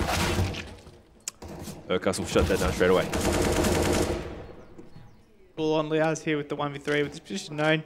Probably just going to decide to save this AK. Definitely after that nade, basically sends him home, but just decides to throw away his life there and just go for the eco. They know that they just have 3 rounds to go, but Grayhound, great recovery there from Prackham and Grad on the A-bomb side. After they lose that entry, good presence of mind there to be able to slow it down and play those crossfires. And Kings, they just, after they got that first pick, they weren't able to collapse on that fast enough, and the rotations came through. Absolutely, so getting that for mass. Gratisfaction can opt to get that orb in the latter rounds, but holding on, just doing what you were saying, just really building up that economy as they are facing 13. It's just a little too many rounds to have any kind of buffer as they claw back at this Kings lineup here. Not too much to wish for, not too much utility. Leaz the only player with body armor, so this should be standard-ish sort of stuff for Grayhound to close this down. No reason to rush here at all from Kings. Just let the Greyhound players burn down their nades, see if there's able to get any easy kills, but no point to run into these easy kills for them. See if you can find anything, and they're just grouping all around the map, and Dexter picks up the first one in EMAG, and Wizard getting caught between a Molotov, and Grat just picking up and getting an easy kill there. Yeah, so just fairly clinical stuff. You're not trying to give anything away, as that economy is so important when you're facing a score like this. Sicko does get taken down from behind by Dexter there, so it looks like the clawback is coming out. It's amazing how these margins, I mean, we're just looking at 13-3 now, just 13-6. Next minute you're at 9, and then next minute Kings might be grabbing at their collars potentially. Yeah, it's that simple, mate. just Greyhound just needed more than double their entire rounds, and then they'll be equal. It's so simple. I mean, so I just like, can we bet on this game? Especially when you started like that. You would. Oh, that is one of the most frustrating things in the world. Oh, that is such. You would hate to see it. I think Burn would be just about on edge, and especially if he's to die there, and that's awful. But great trade there from Grat. He's able to pick up that wallbang. Does need to fall off here, especially after that Molotov, but no, he's confident. He's trying to see if he can find anything more, but decides against it and falls off. So bomb still back towards T-Sed's Wizards, just trying to clear out this top mid position. EMAG in Boiler here, and there isn't too much of a presence here as they're playing quite far back towards that A bomb side, so just a couple of spray coming through. Giving out their position, Grat does rotate through, and will be holding from the library position. As we do see the bomb actually make its way up towards B, so a nice little read here coming out from Kings, as the only player even near is Urkas, and going to do a lot of work here from that CT position, but there is still utility in hand, so if you get smoked out here, it's going to be a little bit of trouble. Molly will slow it down just a little bit, but the player's just running through, and Sicko just getting super aggressive there with the flash, but Urkas just a bit too aware of it, so it's a 3-on-3 as the players will make their way through, and the fire coming through the smoke, but not landing too many shots here as they will get onto the bomb side here. Important kill by Grat on the lurker of EMAG. He could have been a thorn inside of Grayhound, but creates a lot of space here, but great flash from Leaz into spawn, and Wizards trying to see if he can find a kill, equalize into a 2v2 situation, but Grayhound just waiting for Prackham on that flank, and it's all onto Wizard in a 1v3 here. Yeah, so Wizards find the one, but his position has been known now. It just sprays away, so they can hear these shots firing through as Urkas does get on the bomb, and it looks like if he does stick it, which he does, and he goes for the peak now, so now Wizard just has to play very craftily here and just run down the clock, but he's not sure if he has spected or not, but does find the frag regardless, and Wizard taking down Urkas. A great little clutch there, and Grayhound are going to be kicking themselves about that. What a clutch there from Wizard. That is a series-winning clutch right there. if I've ever seen a series-winning clutch, and that's heartbreaking there for Grayhound. Played that round so well, and then to lose to some individual brilliance from Wizard, who's having a great map here on Inferno. Bit of heartbreaking, but they are able to pick up a buy, and Grat looking to see if he can get the first pick here, but if he peeks out too fast, Sicko has got his crosshair on that line. Indeed, as Molly's running through to just push Burn off that top Nana position, he will retreat towards that bomb site and just hold in a bit more passively.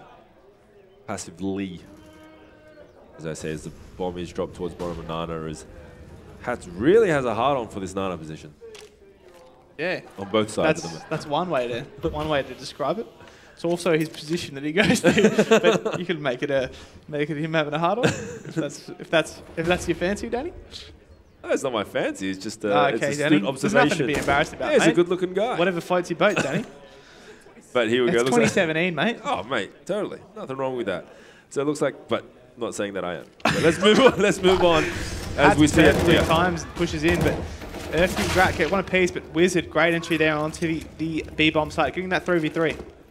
Yeah, look how far these players are away. It looks like most of them will be making their way through that CT area, and Prackham just kind of clearing out mid there, seeing if there's a bit of a flank coming through, and he just joins the rest of his teammates. So they're all going to be coming from that same sort of position, and it looks like nice post-plant spots for the guys on Kings. It's going to be a difficult retake. All 3 players through Garden? No. Prackham decides against it, but Sicko is going to be a pivotal point here. That Molotov raining down under his feet. Grayhound get the first pick there, and it's all on to Leaz. Great kill there. 1v2 with his position known. He's got all to play for here. Yeah, so that was a very, I mean, we know how good he is at clutches, but getting closed in that nook there and both players knowing where he is, pretty standard stuff to take that round. So 14-7, absolutely kicking themselves. They lost that last 2v1 against Wizard, but still a lot left to play for. Yeah, they're still just grinding it back.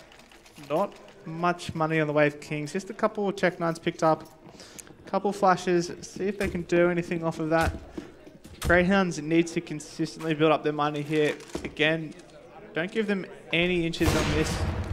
Brad just needs to fall off. Don't get any way into this round. If he is to lose that AWP and maybe give Kings a way into the round, Prackham, a nifty little one-way here. He might find some action here as the Kings players are just lined up, but the Kings are just too aware that this is a one-way, deciding against walking up and showing their feet.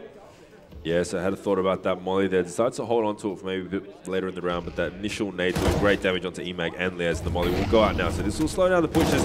The player still pushed through, and he finds a frag. I thought that was through the floorboards there, but actually it was just a contact frag. And there you go, Hats gets taken down as well. So this gets shut down straight away. And Grayhound here, building some momentum, clawing back, but 14 is too much.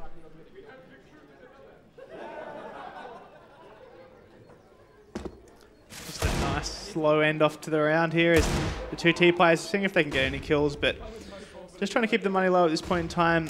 Grayhound, Sicko, just once again, the man is an absolute monster with the deagle. Indeed he is, so all consolations for this round at this stage, but he does manage to get that M4, so not too shabby from him at all. His jiggle peaks coming from Wizard there.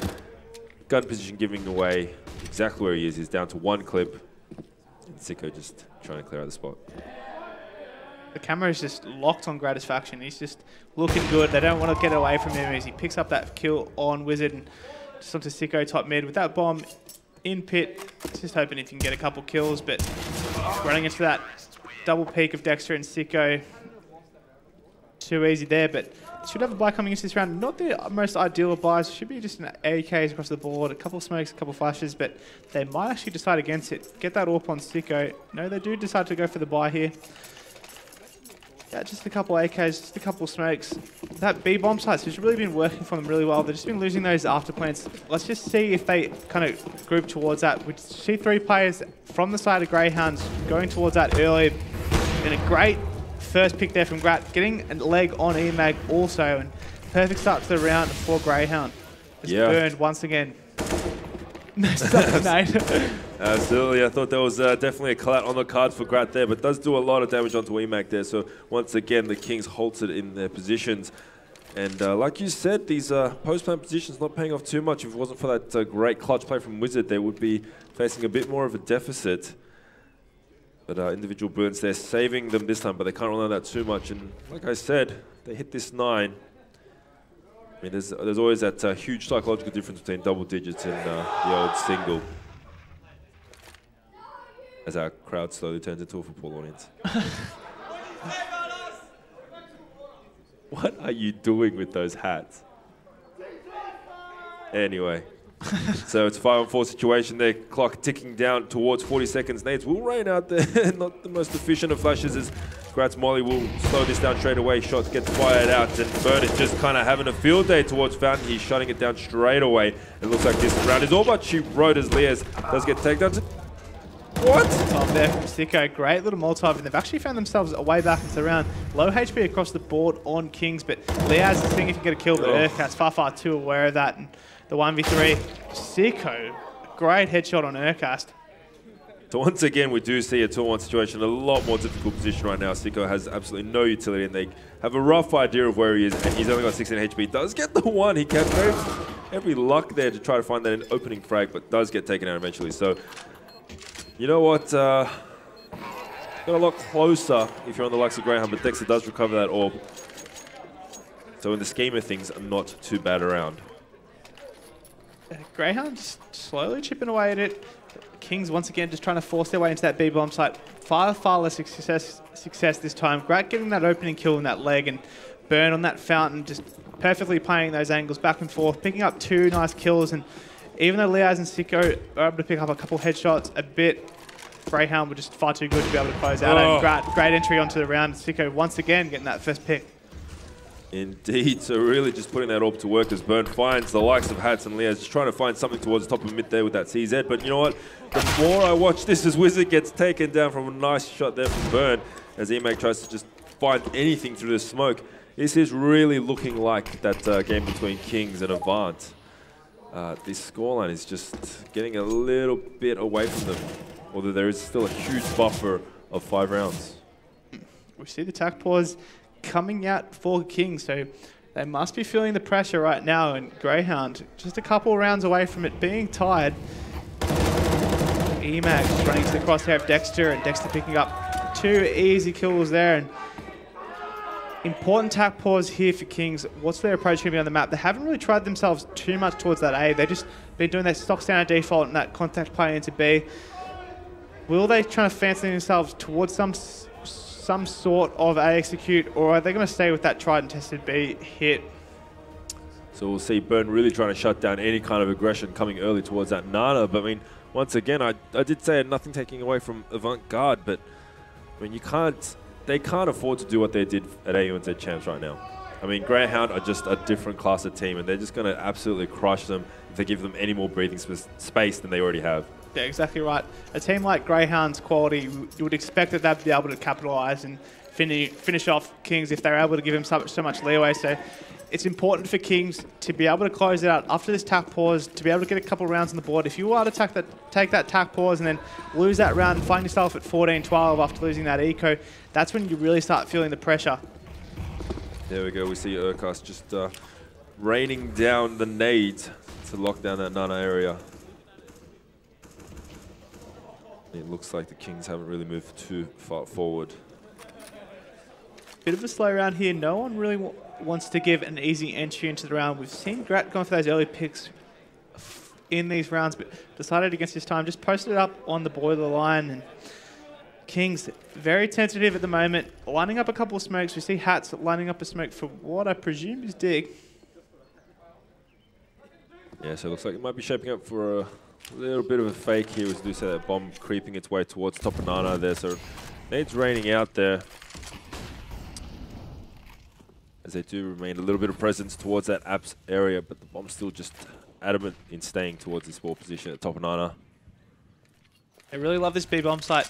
Even with the pressure on A, this is a great fake at the moment. They've actually brought 4 players towards the A bomb site, and Burn only stuck with that one flash on the B bomb site. Great flash there, but he's going to have to get some great headshots here. He's stuck in that dark position. He picks up one before getting traded out, but 3v4 here for Grayhound, but Kings have this site for completely free, and with a player in con, they're in a pretty decent situation here.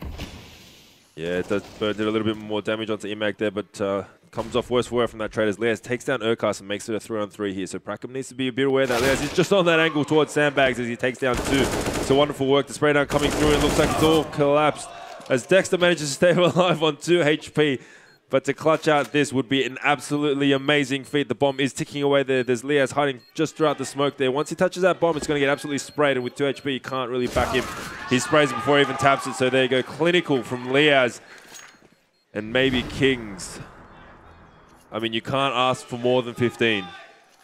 Terrific fake there from the Kings Gaming Club. After that tack pause, that fake on the A-bomb site had them completely booked. 4 players had rotated all the way onto that A-bomb site, and Burn just left with that one flash. Not much he could do there. He picks up 1, delays with that flash, but at that point in time, Kings got that a B-bomb site for free, and then some great headshots from Leaz on that after plant.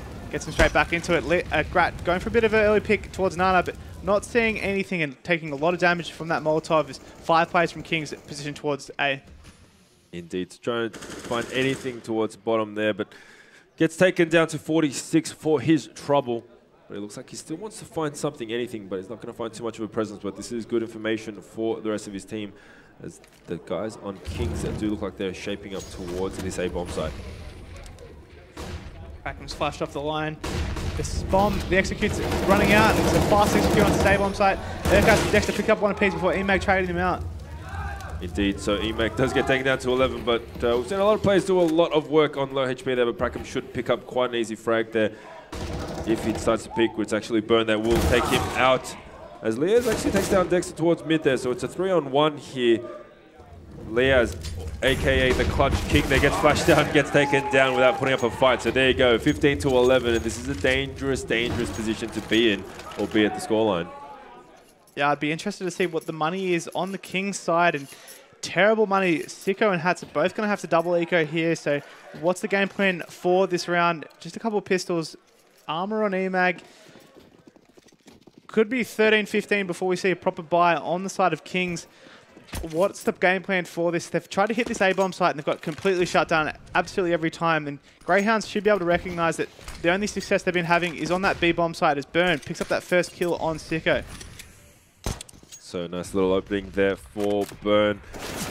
As we see, this round does get shut down. Now it's just down to Leaz, ELEAGUE and Hats to find something with these pistols, as the bomb is just towards those T-stairs there. Hats is very close to it, just trying to find a little bit of action towards Nana, as Burn is holding towards the top of that position. Leaz swapping out for that CZ. Fire coming through as ELEAGUE goes down, but Leaz has been quite sneaky beaky, making his way up. He might find a bit of an easy frag. Finds 1 there, but he has to let his location be known, so we'll get taken down, but manages to get a sneaky kill with him. And now it's just down to Hats, just trying to bait something from Burn there, but gets us taken down from the boosted position there. So there you have it, there's 1. New Kings forced into this round. They are forcing, actually. Strange decision here. Only the ump on Hats. I think there's going to have to be another ump on Sicko. eMag and Leaz should be able to pick up a rifle each and could find themselves in a terrible situation here where they're going to be on 14-15 and forcing into it with another semi-poor buy, but this is the game plan for them. Indeed, so we'll see if there's anything coming up, but it looks like the bomb is being living in a position towards T-spawn, and they're just going to kind of go for what their default has. He's going to try to make his presence known, but those mollies doing great damage on him, gets taken down to 48. So now it's all for them. They have backed a lot into this round. They will get one more roll of the dice before we go into overtime, but Grayhound looking like they're in good shape to take this into OT. They certainly are, and the money is just pumping at the moment. They can buy absolutely anything they want at the moment. They just know that they need to win the round. They don't need to save any form of money. They're going to be able to buy out for the rest of the half. Kings just need to be able to pick up one round. What's there in the strat book? This is where you'd be talking about the coach. What's he got in the strat book? What's he showing these guys? What's the read on Grayhound that they're going to be able to close out a single round? That's all they need, and they'll be finding themselves in the grand final against Athletico. We spoke of the lack of presence of their coach. I mean, are they just reeling right now at the fact of that? Definitely. It feels like this is a situation where it's definitely you need someone that's got an out of game perspective where they can have a chat and be like, hey, look, we're not having any success towards A. We just need to do those fakes, put some pressure on and hit this B-bomb site, and just Hats counter flash and Aircash is picking up an easy kill there as they're running into this meat grinder, and Burn picking up another, and it's a 2v5 here for Kings. Another great flash from Spawn. Absolutely, as Leaz does find Burn there, but it looks like this round may be getting away from them. It is a 2-on-4 situation, but only a single flash left on Sicko. He does have control of the bomb, and Leaz will go down, so leaves him all on his lonesome there with a UMP in hand. And he's going to have to try to, I mean, a bomb plant here would be nice for the money, but I don't think that Grayhound are going to let that happen. There you go, Graz Faction with that P250. Takes them down, and this is getting awfully close, and right now you got to feel the momentum is in favor of Grayhound. They are stumbling and tripping at the last hurdle, and they're going to be on an eco again, and it's going to be on 14-15 unless something catastrophically wrong goes for Grayhound. But they've looked so clean on this CT side, and Kings are going to need a different approach against this. As a ripper of a nade there, just absolutely destroys Wizard, eMag, and Sicko, and great flash there for Kraken, but should be able to pick up a couple, especially with his teammate there to help him. Yeah, unfortunately, he does have the Glock in hand. Maybe if he had a different pistol, it might have been a bit better. But there's another position. There's another player in that boiler position. I thought Prackham was in a little bit of trouble there, but does get backed up by his teammate. So here we have it. I mean, if our vocal crowd had any more reason to get more vocal, 14-50 and a timeout comes out just to add a little bit more tension to the mix. Another absolute nail-biter. We've had 3 maps for both series completely close, and this is what we're talking about, that these all 4 of the teams here are so closely matched, and any single one of them can turn up on the day, and there's such a depth of talent in Australia at the moment. The teams are just bringing such a high level that it's creating some great CS. Absolutely. I mean, 13-3 they have clawed back on, and we do see Magic there, the coach of Grayhound, just kind of going through the paces with his team there. I mean, this is single elimination, and I mean, there are a couple of low points about it, but there is the tension that does come with having one roll of the dice to make it to Shanghai for eXTREMESLAND. Here we go. Grayhound Kings. Kings back themselves into this corner. Can they make themselves out, or are we looking at OT? There is no AWP on Sicko, as he has been finding form with that gun. Gratis Faction has also, I think he's actually top fragging for his team. Goes for that peek there in the molly. Doesn't find it too much. And doesn't actually get too much damage, actually retreats with 87, so still all 10 players up in this 30th round. Nerve-wracking plays here. Grat going for that early pick to get them back to 15-15, but Brackham is just seeing what he can find here in Carpets. Interesting that he's confident enough to peek in this as Leaz hits himself with the self-flash, but Brackham decides against that and falls off of it. But what's the approach going to be here for this round? Kings have really struggled towards this A-bomb site. The only success they've really had is towards B, and when they've been throwing this face towards A, and Greyhounds would definitely be aware of that.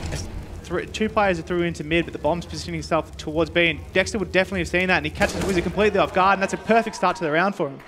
Absolutely. So he spots one player. Unfortunately, Wizard gets caught out with his pants down, but Hats just having an amazing entry there. Now it's down to Urkas to try to lock this position down. It is all down to him as the rotate does come through from Burn as he makes his way through construction. So he got there quite speedy. He might be able to catch a couple of these players off guard. The molly does rain out, and he will be pushed back towards construction. Dexter is on the flank, but that was an absolutely crucial kill. Leah shutting that down as the bomb goes down. They know where Burn is as well, so they have a single molly on Burn. It might be the last Hail Mary that they have as they both play from this construction position. They know where Leaz is because of the flank kill. eMAG a great off angle here. Picks up one, and it's all on Kraken with one, and Sicko is able to take it down, and Kings close out the series after what was a monumental comeback from Greyhounds, but they're able to stumble and trip their way over the final hurdle. Wow. Absolutely. It doesn't get much closer than that. I'm excited because our first semi-final went 2-1 with a 16-14. We've done it again. And almost Greyhound were able to come back here. I wasn't so sure about that buy in round 28 either, Sonic. That was, talk me through what was the thinking there. Obviously, they managed a relatively good buy coming into round 30, but no warp, and they had to work without it. Well, I guess the thought process in that situation was they were either going to have that buy in that round or at 14-15. So they decided to put it in that situation right there. Let's force. We know at 14-15 we're going to have a semi-decent buy. That let's just try and do it earlier. I think that at that point in time, there's a lot of pressure on them that they need to be able to close it out. And for it to get that close, they wanted to close it out a little bit earlier. And wasn't able to be successful, but at 14-15 with those rifles, they were actually able to close it out. It felt like they probably could have closed it out 35 minutes ago, to be honest, but we ended up sitting around till 7:15 to see this go all the way. Was it a matter of momentum? Was it a matter of the sides that they were playing on? Why did it stretch out so far? Were Greyhound just able to claw it back with pure skill and great strats? It's a bit of both. Greyhound played a terrific CT side. You saw a lot of the things that they were doing and a lot of the setups they had, especially on that A-bomb site, those crossfires between the site and the pit player were terrific, and Kings were really having a difficult situation trying to break that up, and what they ended up having to do was find themselves walking back into that B-bomb site. At that point in time, Urkas, Brat, Burn had all had a good read on that, and they were getting into good positions, and it was just a matter of time for Kings to kind of find the right formula for them to get around, but it wasn't so much as them choking. I think it was more just how well Greyhound were playing on their CT side. And all credit to them, even though Kings played a great CT side and were able to run away with it early on, that Greyhound had the presence of mind to be able to just grind it back, and just Kings were too much in the end. They certainly were. It's great to see just how close all of these teams are, though. It's to bring it out 2-1 and bring it down to 16-14 in the last map twice in a row is very impressive, and just goes to show that it really is a very close playing field here in the ANZ region, which is why it's so great to have everyone here on LAN if we're trying to find one qualifier, right? You can't get much better of an opportunity than that. You can't complain, oh, it's because I'm playing from Perth. Oh, you know, I've got a bit of lag here. It's, oh, my girlfriend's watching Netflix, right? Whatever it may be, no excuses here. It just comes down to you and your teammates. So congratulations to the Kings. They picked it up. Really weren't looking very good a couple of hours ago, but they managed to bring it back. Now, they're on the stage here. You're not going to cast the next game, Sonic, so I'm going to ask you now. Get me out of here. Yeah, you're gone. Later. No, I'm going to ask you now. So, first question.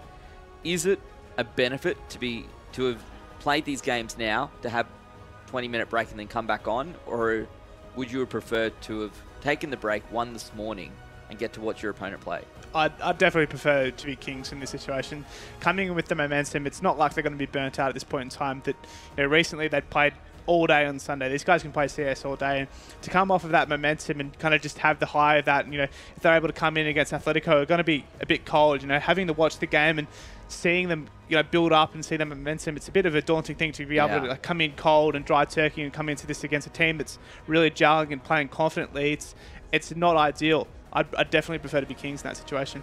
Okay. My second question is a follow-up to that, is who is going to win and what's the score going to be? Obviously, you don't know the maps, but you've seen both these two teams play today. You said that you prefer to be the Kings here on the stage. Are the Kings going to beat Atletico? I think Kings should win. I think that mainly because Atletico rely so much on the occasional Mirage. I think that that's always kind of been their draw card, where they've always got occasional Mirage win in whatever series they've been playing. And you know that they can always get that win on their comfortable map, and if they're able to close out at a third, like which is what we saw, that they can close out a series. But against Kings, Cation and Mirage are such strong maps for them to come up against Atletico. They've got a kind of perfect map pool against them, and especially with this momentum and how important this event is for them to kind of stamp their dominance, or like what they think of themselves on the AU scene. I think that they're going to be able to close it out against Atletico. Well, they're going to get their opportunity, ladies and gentlemen. Our 2 semi-finals are done and dusted. We have our 2 finalists. It is Atletico up against the Kings Esports Club. It's going to be very, very close here. 1 best of 3 remains. The winner is the ANZ region's representative at BenQ Zowie eXTREMESLAND in Shanghai, China on October 19. $100,000 is the prize pool. We're going to take a quick break, but when we come back, that best of 3 grand final.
Everyone grips the mouse differently, so how can one mouse work for all?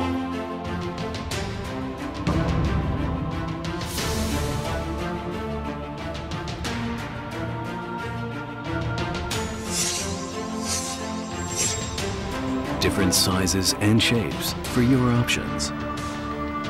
Pick the one that fits your grip for long-lasting comfort and gameplay. With driverless design, you just plug and play.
Exclusive black equalizer brightens dark scenes without overexposing bright areas.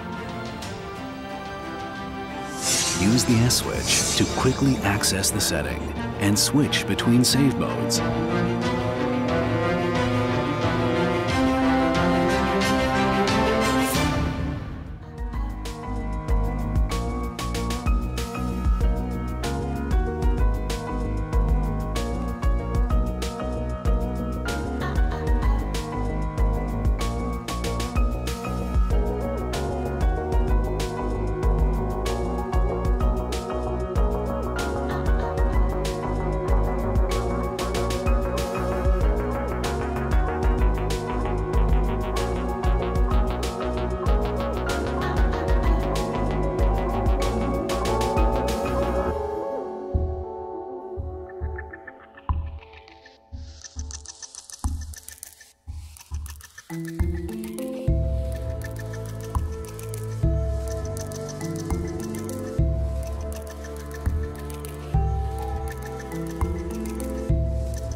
the drum in the deep, and the water from around slowly weeps. Like your eyes, cold as ice, dead as the dark. Was our love after all just a watermark in the frozen lake there reflected? I was suddenly disconnected. Now the darkness is approaching, flooding in my tears. My heart is choking.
As far as I know, everyone on the team who has tried the new screen from BenQ is using the feature with 240 Hz. It's so amazing, the transition is so great. I feel the difference instantly. My teammate also is very smooth. It's more smooth, more free. The in-game experience is totally upgraded. You feel inside the game. I really enjoy playing on the 240 Hz because it feels like the game is a lot more smoother than the 144. If every tournament uses the BenQ 240 Hz, I think that would be an improvement for all the players. I think for me the most important when I play the game is that I feel that all my actions directly represented on the monitor. This is just another level on top of that, I would say.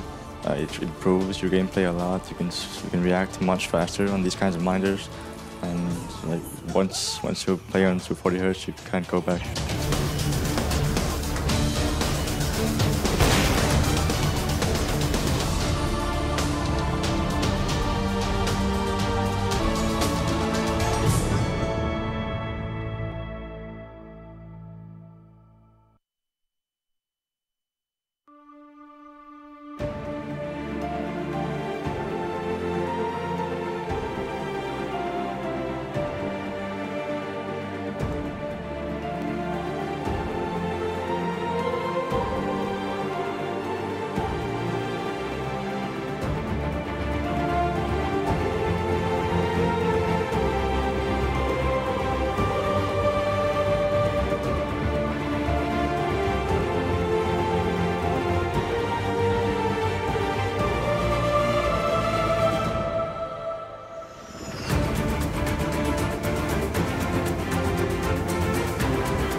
we started with online open qualifiers, heading through to a closed qualifier with a couple of invitations, and now here we are, live at ESL Studios. It's the BenQ Zowie eXTREMESLAND ANZ Qualifier Grand Final.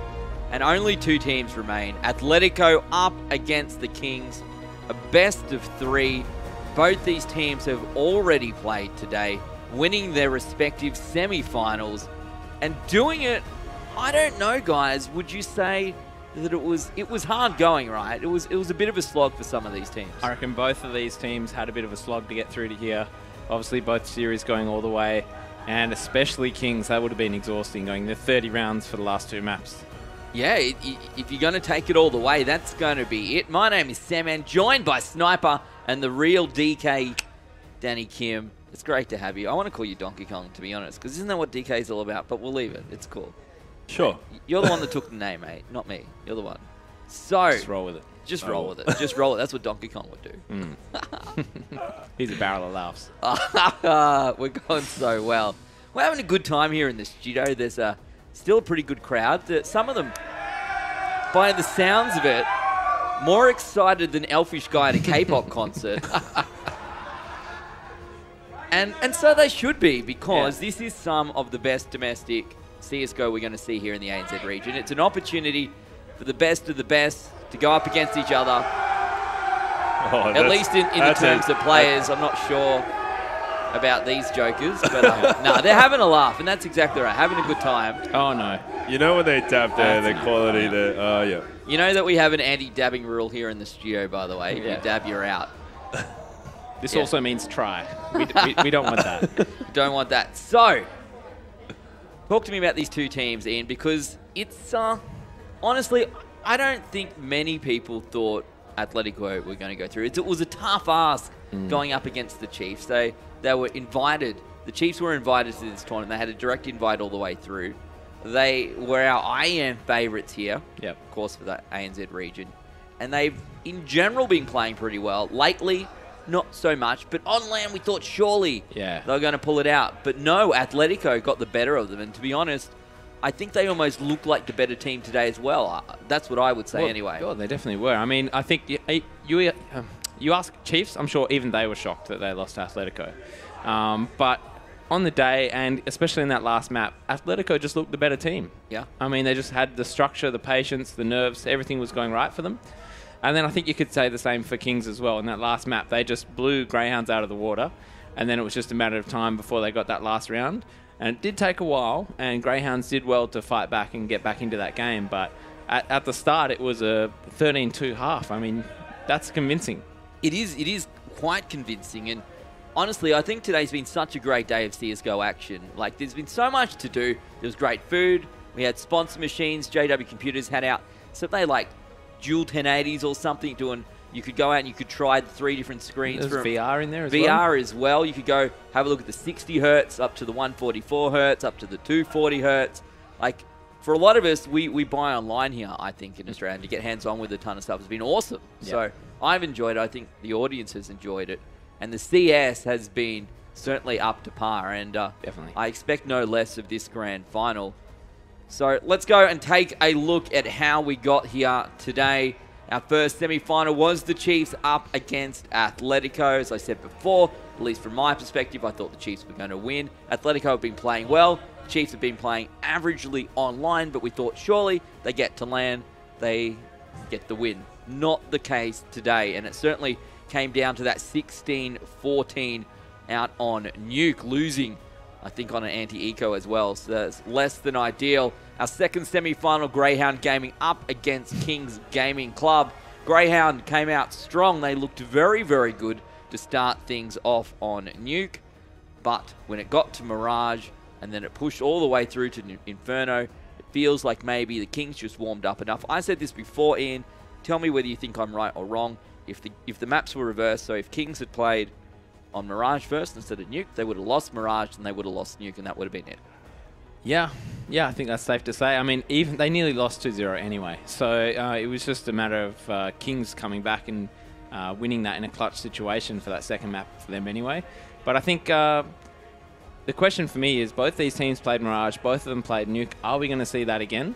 Yeah. And then who's going to be the victor? I mean, we both saw both their styles, and I think it's making it really hard to choose someone clear cut. Is it going to be the A or is it going to be the K? That's the real question that we have to ask ourselves. The A comes at the start of the alphabet. Is it the ace or the king? Yes, well, exactly. If you're going to put in that, well, ace would win then, right? Well, either way, we've got 21. 21. And what does 21 get you? I don't know. Chicken dinner. Chicken dinner. Yeah, there we go. Pulling out all the stops. You've been working on... You certainly haven't been working on your Counter-Strike at home, have you? You've been working on something. No. So, talk to me about this Atletico lineup against Sniper Turner. All right, yeah, so I can go through them again. But we've got Panic coming in as a substitute for Flicks.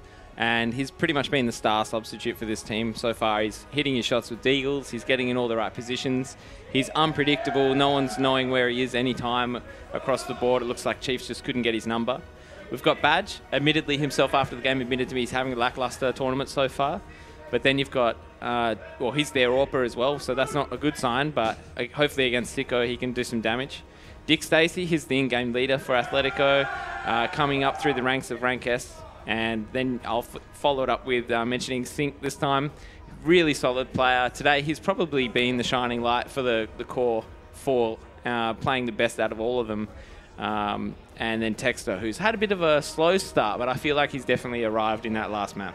Do you think that the T-shirts they've got there, the polos, are a better step up from the tees they used to wear? Are you a T-man or a polo man? Look, I'm not fussed. I think the polo looks a bit better than the tee, especially the one I wore. The things about polos, right, is that you need, like, polos aren't going to look good on everyone. Yeah, so that's true. So they're lucky they've got a nice... bit like a V-neck. Yeah, exactly.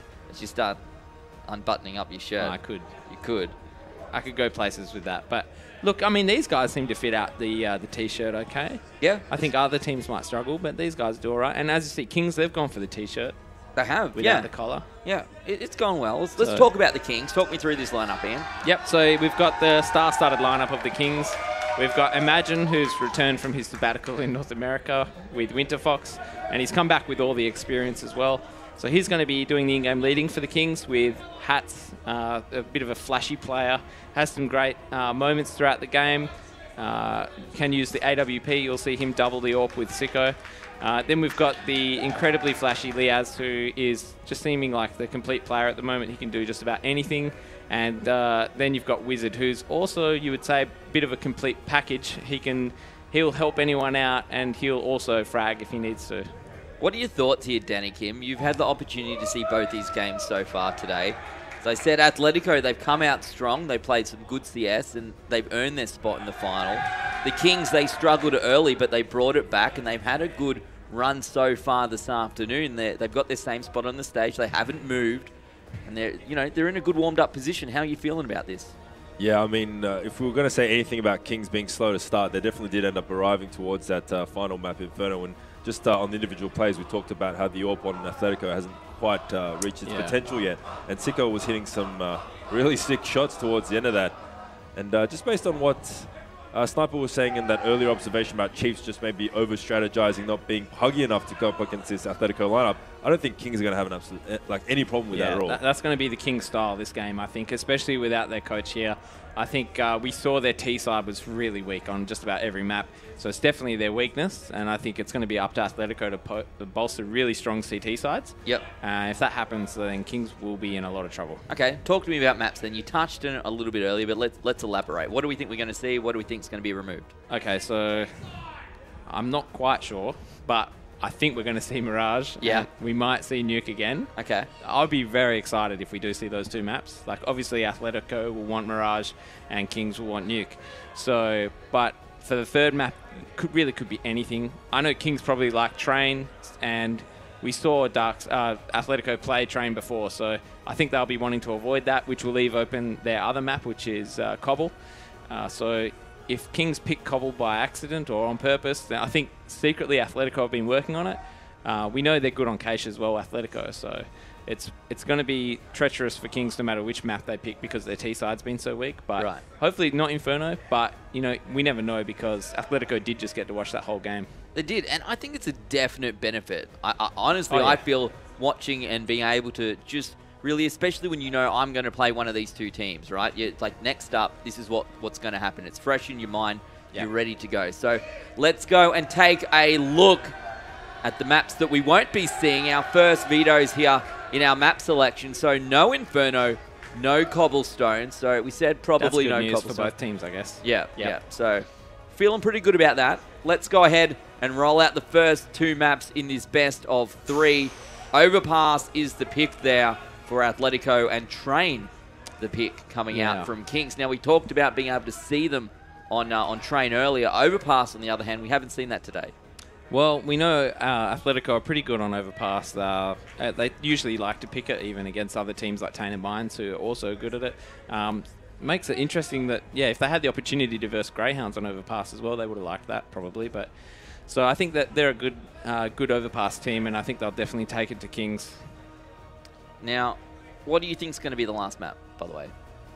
If I was to guess, I'd say Nuke. Okay, let's roll it out. I want to see, is the real Ian Sniper Turner correct, or is he playing too much PUBG? No Cache, no Nuke. It is Mirage. I hope we get to see it. How weird is that? Why is Atletico to ban Cache? Like, what's happened to those guys? I don't know, man. What happened to them? What scarred them so badly from that map? But Kings did ban Nuke. I would ban Nuke too, I guess. After seeing what Atletico did on their T side against Chiefs. Who are meant to be the best team in Australia. Well, they beat North. I keep hearing about how they beat North on Nuke. Well, we won't go into too much detail, but that was a one-off. And Mirage, well, this will be a crackerjack if it gets to Mirage. So, Ian, who's going to win? What's the score going to be? Well, we're looking at Overpass and Train. I'm going to go Atletico to win their own map pick of Overpass. And then I think they'll have fixed whatever the issue was against Chiefs and win Train as well, 2-0. So who was that, 2-0 to Atletico. Who? Okay, so I'm going to write that down. Sniper says Ath 2-0. I think I'm going against the crowd as well.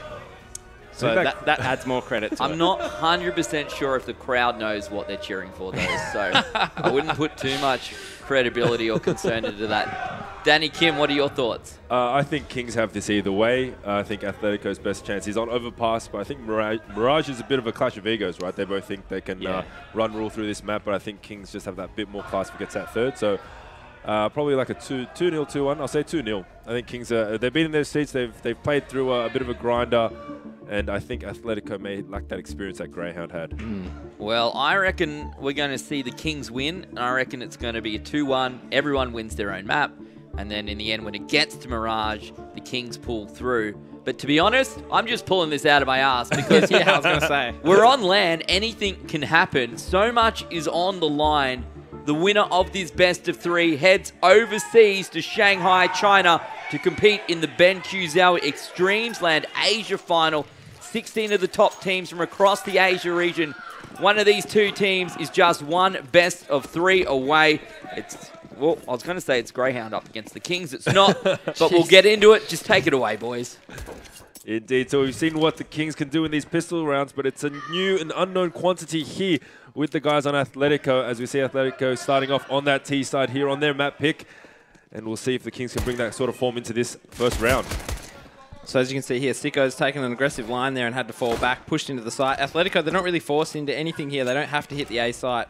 But it looks like they're going to anyway. So it looks like they'll make their way onto the site with that single shot onto Sicko, taking him down. So it's a 4-on-4 situation. Dick Stacey getting a bit aggressive there, finding 2 players, gaining information and just falling back and just playing that post-plant position there. There is a single hit on to Leaz as we see the flash coming out. Dick Stacey getting a lot of information here, but not giving away too much as he does get taken down by a hat. So it's a 4-on-3, but Panic and Stink in a nice little position here, but now is just down to Panic here. Trying to get a frag there. He finds the one, but the defuse is already coming in there. And there you have it. Oh, dear. Bit of a messy round, and I hear you murmur, oh dear, under your breath. Well, Badge gets to keep that 99 armor, but it's not going to be a lot of use this round. But it looks like Atletico, they got the bomb down. Let's see if they do what they did earlier in the day on the first map where they just felt like they needed to warm up and just eco, or they buy the Deagles, which we've seen them do a lot of damage with. But looks like they're going to take the safe way and just eco this one out. They got the bomb down, hopefully go for that 3rd round buy. As you can see, Kings not taking it too lightly. They did get a couple of rifles. We see here Sicko and Hats just asserting some dominance early on just to keep them at bay, but Athletico are having nothing of it. Absolutely, they're just trying to get out. That is the bomb drop there, so not the best player to go down first and foremost. We'll see Sicko doing a bit of work with that USP. Great little finish there onto Panic, and Hats will clean up with that UMP. And now it's just down to Sink, and he should go down, which he does. So nice, easy round, all 5 up still for Kings, and there is the start they would want heading into this grand final. Definitely, it's always good to see some teamwork there as Sicko just waits patiently for his fist bump, finally gets it, there we go. But it looks like that's a pretty dangerous situation there for Sicko and Hats, but they handled that really well, worked together really well, and came out on top, not one of them even dying. So that's excellent work there by Kings, and you want to see more of that as it goes on. Athletico, they've gone for that 3rd round bye. Interesting to see what they do here, whether they go for something fast or whether they do map control.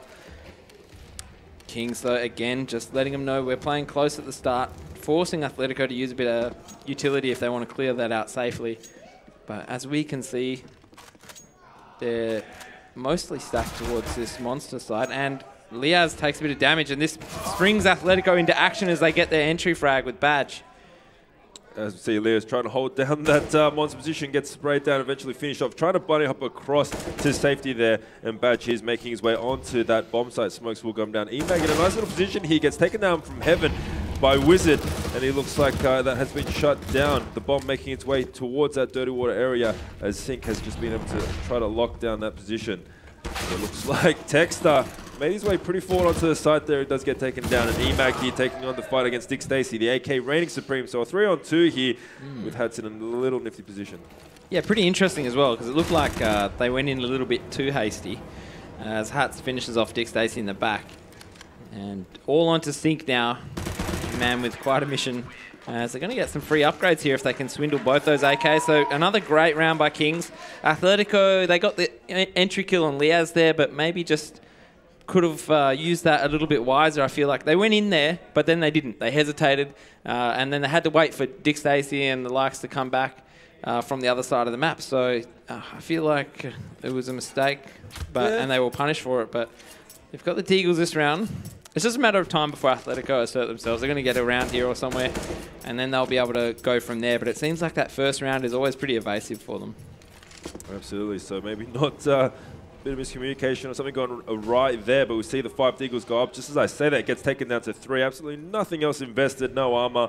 Bomb is on Sink, so I mean, if they get away with anything, but we know what these young men are capable of with these Deagles. We've seen some disgusting stuff. There we go. Dick Stacey taking down Sicko. We know Sicko is not too bad with the Deagle himself, so getting a bit of a taste of his own medicine there as the numbers line up 4-3, and the bomb is making its way down long.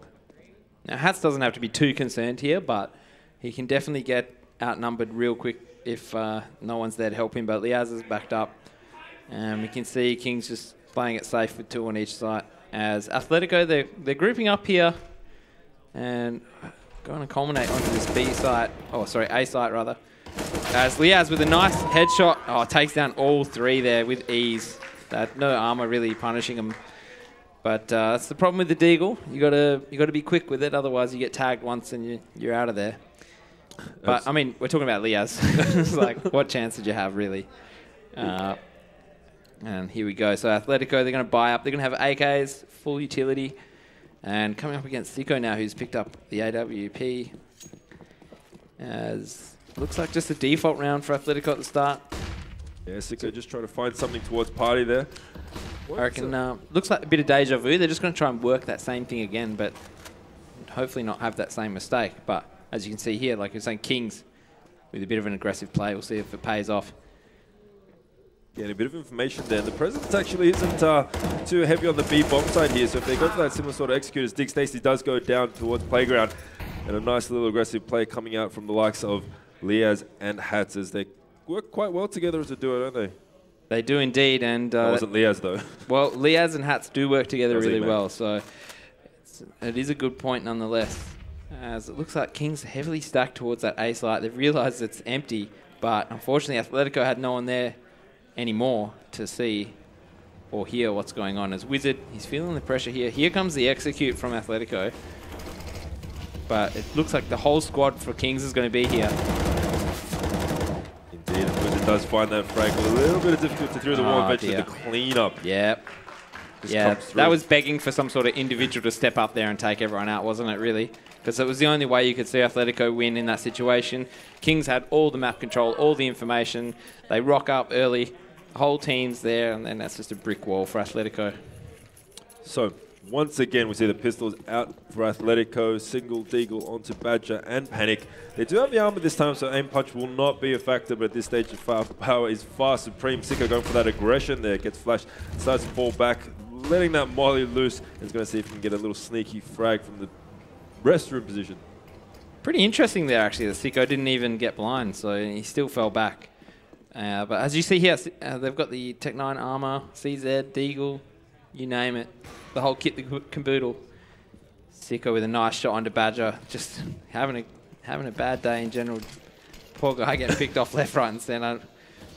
Hat's just staying forward here. This could pay off or it could get punished. He takes down Texter and Panic unsuspectingly, and Sicko with the other side of the flank. So, look, for my map pick, I'd be pretty unimpressed with the 6-0 start.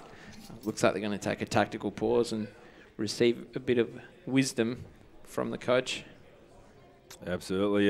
Vocal coach he is indeed. And yeah, 6-0 start, probably not the start that you were after, but you know, they did have that kind of best of 3 series break in between. Kings have been playing all the way through. Maybe they just need a little bit to get those wrists warmed up, something you know a lot about. Oh, definitely. With your experience on the professional stage. Yeah. Not what you do locked in your bedroom. Oh, totally, I wouldn't know. I've never locked myself in, personally. But I'd say, yeah, they're definitely coming in, you know, warm. You look at Atletico and, I don't know, I'm not seeing anything really to put some pressure onto them. Sicko's had pretty much the A site all to himself. Yeah, this is pretty clinical stuff. It's just procedural, it seems, at this stage by Kings. But let's see if that tactical pause and the wise words of Coach Petey will bring up some revitalization and kickstart this map for Atletico. But at this stage, he's looking a little grim.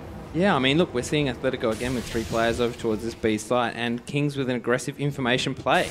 And it's going to pay off huge dividends here, especially if Hats can find his way all the way behind. Wizard here just holding that monster position. And there you go, the information. A little bit of a spot there. Spots 2 players with that jump peak.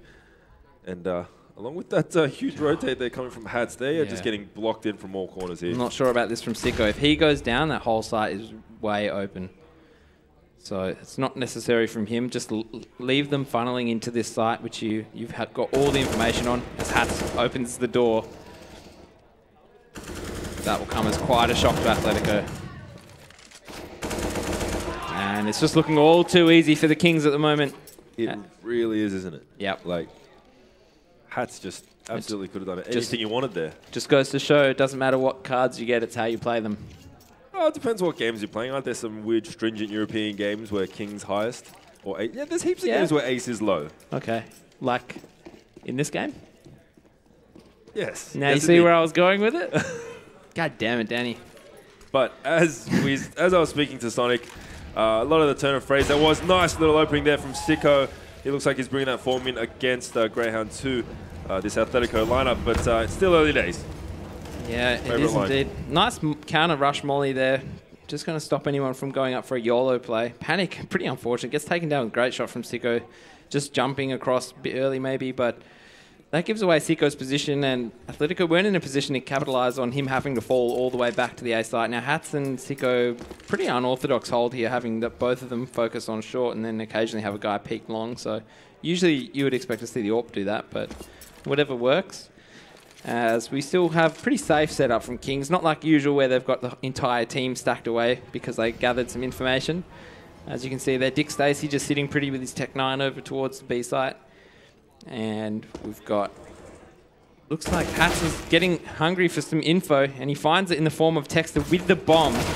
And now Badger with 2 great entry frags, but they should surely know Sicko's still here somewhere. But it doesn't have to be Badger anymore, but it will be. Not letting those 2 shots. Nade will rain Boost out. your CSGO skins on HolyBoost.com. Sync will take down Wizard, but the trades are equal, so it's 2-on-2. The players on Atletico tag down a little bit as eMac does some great work to take him down. So now it's all down to Dick Stacey. The bomb is planted for him, I do believe. This will be a huge win for Atletico. They really need this. They need to just get on the board. Oh, he's overdone it. He's cooked it. He's peaked too early there, and Kings, both of them approaching the bomb from the same angle, just unknowingly, and it's worked out perfectly. They can't step a foot wrong right now. I feel like the pressure's definitely getting to Atletico. We've got Texter just yet to get off the board. I mean, we spoke of this before. There may have been some early jitters. When it gets a bit closer, they get that kind of white line. Yeah, People get a bit that's nervous, where they seem to do the real damage, you know, when it's actually close already, you know. You got to do something to get it there first. Indeed, but right now, I mean, we spoke how dangerous this Kings lineup can be. That's 8-0. They've already won the half. They've kept Atletico to bagel. Yeah. I mean, is this train stoppable with the players on this side? Well, we're going to find out. We're going to find out next map, I thought, but maybe not. Oh, no! Like anything could get more wrong for Atletico. But Texas just not having a great time. Badge really stepping up in that last round. See if he can do it again. It's not over yet, but it's looking pretty damn hard for Atletico. So Hats decides to opt for that double AWP with all the bank that they were making. Opens his account with a nice collateral there, and Liaz in a sneaky little off angle. Might not be expected to get an easy kill. Badge is making a lot of noise trying to get some information there on Hats. Siko's just gone wandering and found Panic, but Wizard's been picked up looking for a bit too much info towards the B side. And Dick Stacey with the bomb, just leaving T-spawn now. He's done the damage. He's stopped the flank. But it's still 2 versus 4. We've got 2 AWPs to work with, and if they keep these long-range battles happening, then it's going to favour the AWP. But Badge knows all about AWPs, as he's just tasted one. And now it's all up to Dick Stacey. Let's see if he can pull out some magic. Or if... no. Sicko again, like a rock. Yeah, I mean, you want to... If you could just help them somehow. Yeah, just give him a lending hand. Oh, I can hear myself. That's great. I love that. That collapse. That is, yeah. I mean, you can see it on the body language. Can you? Yeah. I'm no expert, but it looks pretty bad, doesn't it? it's grim. Yeah. I mean, we've seen where people like laugh it off when they're playing bad. Yeah. This is like there's been death in the family. Well, I mean, you sometimes see scorelines like this, but there's like 1-on-1s, 2-on-1s. They get close, it gets grindy, but this is just an absolute demolishing. Yeah.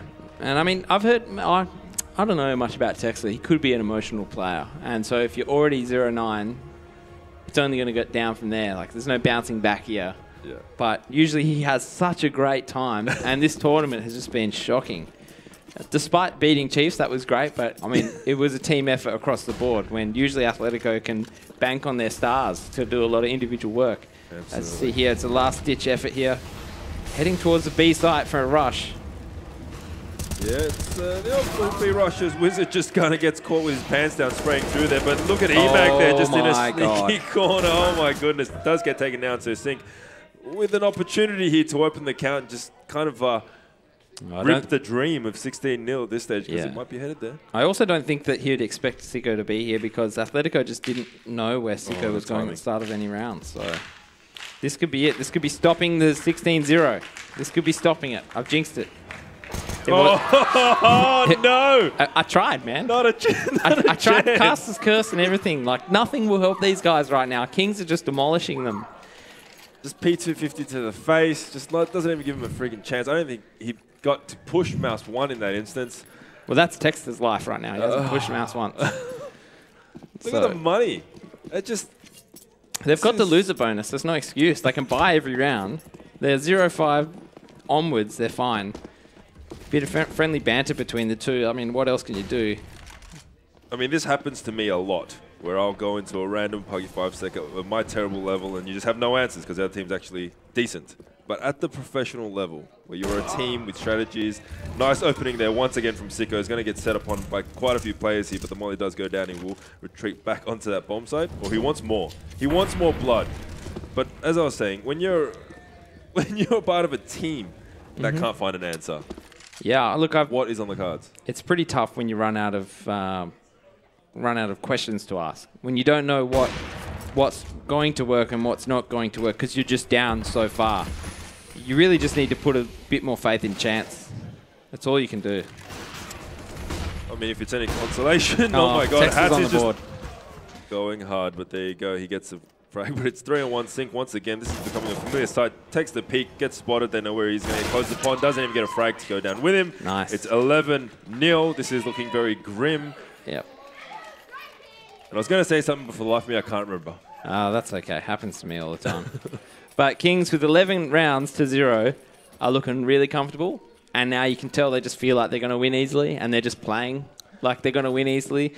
And Athletico just can't get their way back into this without beating that first. So the first step for Athletico will be stopping any sort of aggression from Kings. There has been plenty of it, but Athletico have been nowhere near it. Oh, Sicko, what are you doing?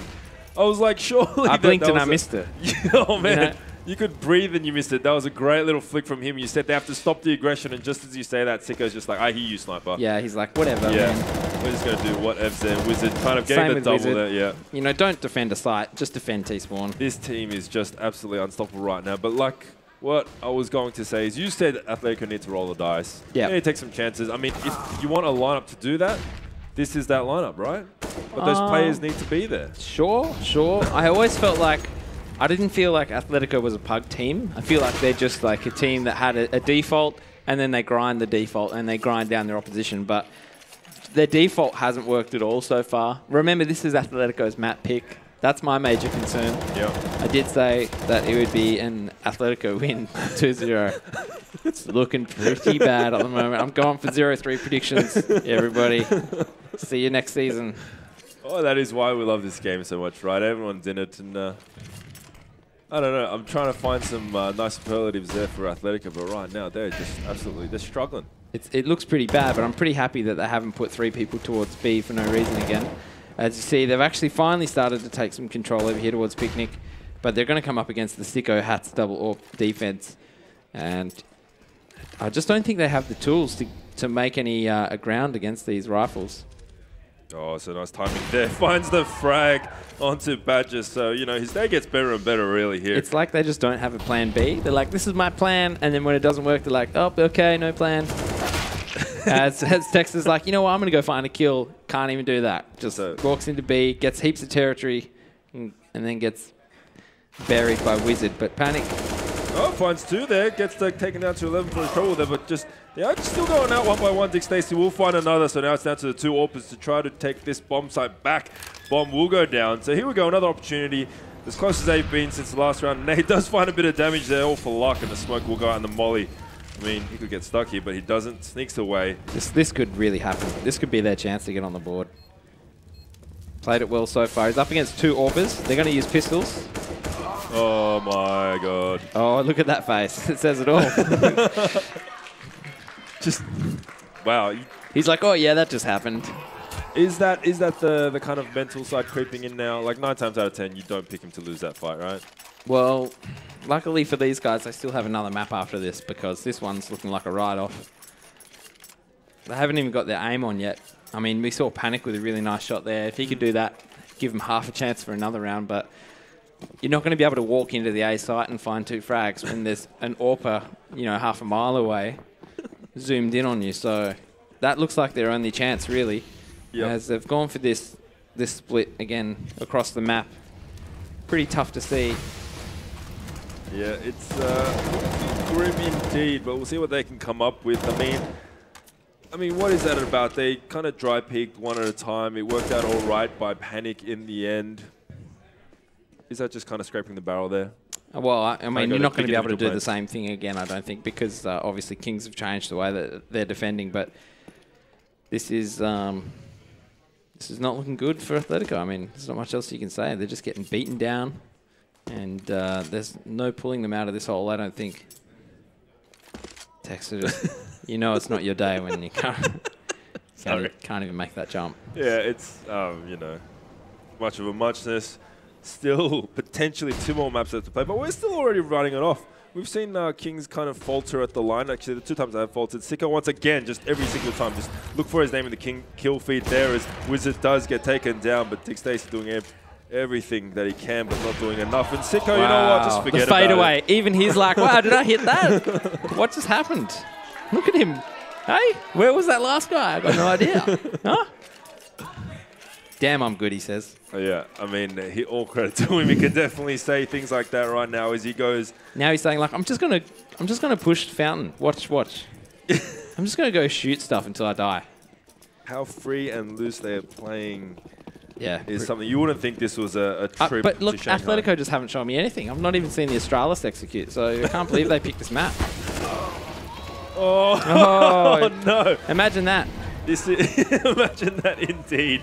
2 players go down to the fire of eMAG. Flash will go out. Flash is himself, unfortunately, there, but will get taken down by his teammate. And this is just an absolute shellacking. Here we go. Pistol chance to save the dignity. I mean, they can have a laugh about it now. If you have a look at the... there you go. Dick Stacey getting a bit vocal there, getting him G'd up. They know they're still playing a Counter-Strike left to play. They got to... This map's gone. Safe to say. But their pride is not as of yet. This pistol round is so important. I don't know if I want to say. This pistol round is so important. They can salvage it. I mean, look, there's just no way Kings can be so terrible at T-side. Like, there's just no way they could be that bad. Well, I'm sorry, but... This is how impactful it is. Sandman has joined us back on the comms there. Yeah. He's just like, this is just mind-blowing. Like, let's add another dude to the desk. Let's do it. Let's do the TriCast. As the fans are coming in. Atletico trying to use the Kings crowd to their own momentum. That's good. So here we have it. This may be the most exciting part. It may be the final part of this map where Atletico try to stave off their dream. Yeah, well, I mean, we all want to see this, don't we? We want to see the 16-0 now.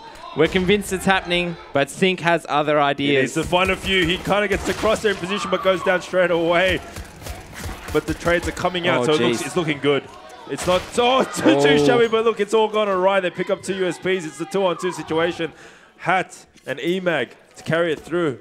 eMAG doesn't have any armor, so he's going to try and not get shot in the chest. It'll be really hard for him to hit anything. But as you see, Badge and Dick Stacey, they've probably been the best 2 players for Atletico so far this map. I mean, the benchmark's not set too high, but...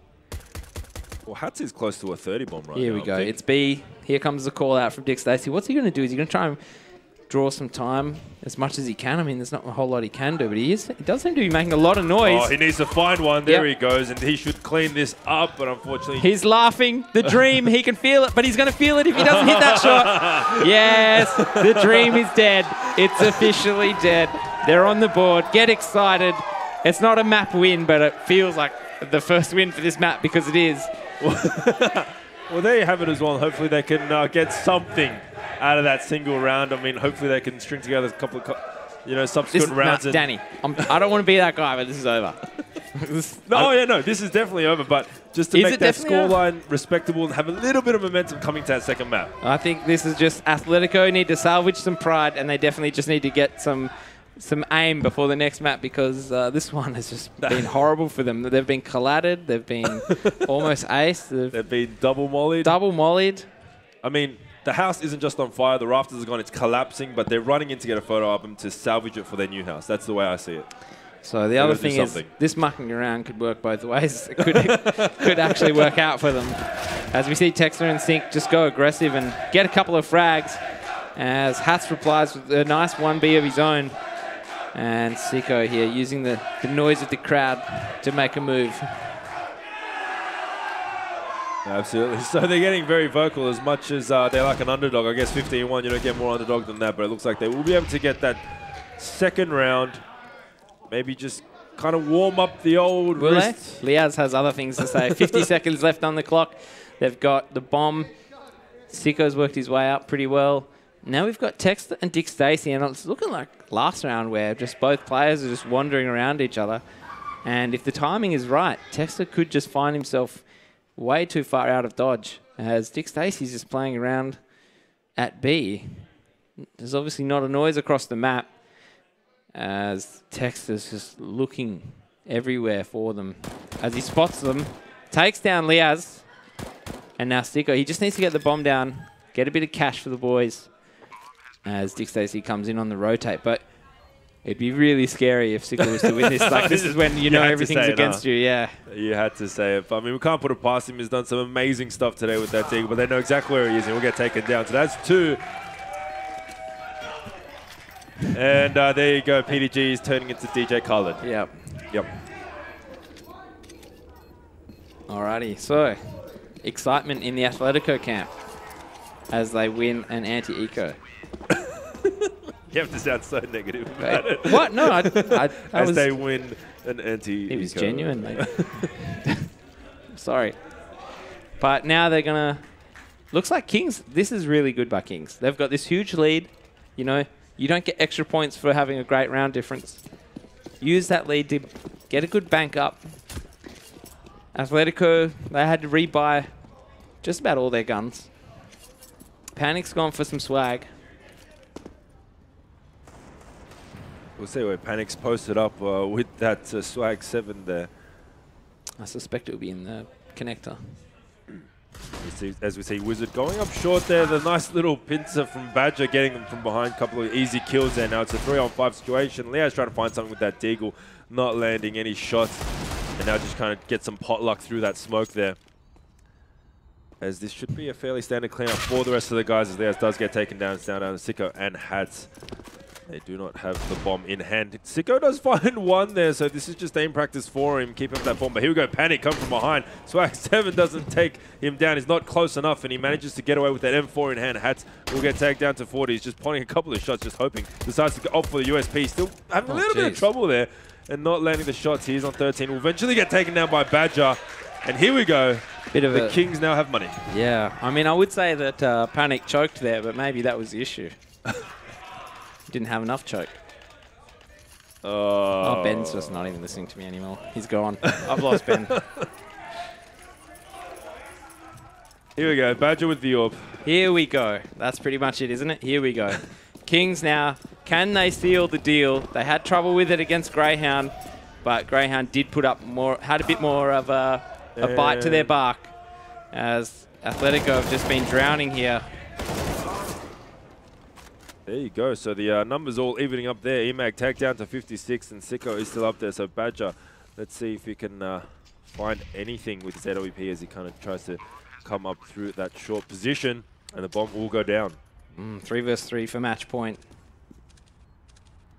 See what happens. Very patient retake. They've got to wait for this rotate to come in from the A site, and it's Panic. So Panic to work a little bit of magic here. I mean, this is a 3-on-3 for match point. I feel like a lot of these numbers are going to be for match point at this stage. Can almost guarantee it. As we see Panic take on the jewel, but we'll go down now. It's down to Sim. And there you have it. That's all she wrote. 3 rounds coming off the pistol, and an excellent showing from Kings. We said there's a lot of importance here to kind of really cement themselves as a team in this region, and you know what? That's not a bad way to start. Yeah. Well, I was just going to say, it's certainly not, and it feels to me like they never let Atletico in it. Kings have been on this side of the stage for the last 3 or 4 hours now. They took a 20-minute break. They came back. Yep. They were ready to go. It's like they never left. And Atletico picking up 3 rounds, including a pistol to get them across the line. Yep. On your own map. We talk about it not even looking close. Yeah. This didn't even look not close. It was that far gone. This was like me and Elfish Guy and Danny Kim and maybe Blake doing social media playing up against the team. Yeah, it was that bad. I mean, for your own map pick, yeah, I can say like that was terrible. Yeah. Like I didn't see a single thing. I just saw 5 dudes thinking they had a chance. But it's tough. It's what we were talking about earlier to me, where we were saying, or I was saying that if the Kings had played their maps reversed and gone in on their map choice first, they probably would have lost convincingly on their map choice, and they would have really struggled coming into map number 2. Yeah. And I feel that Atletico finds themselves in that exact same situation right now.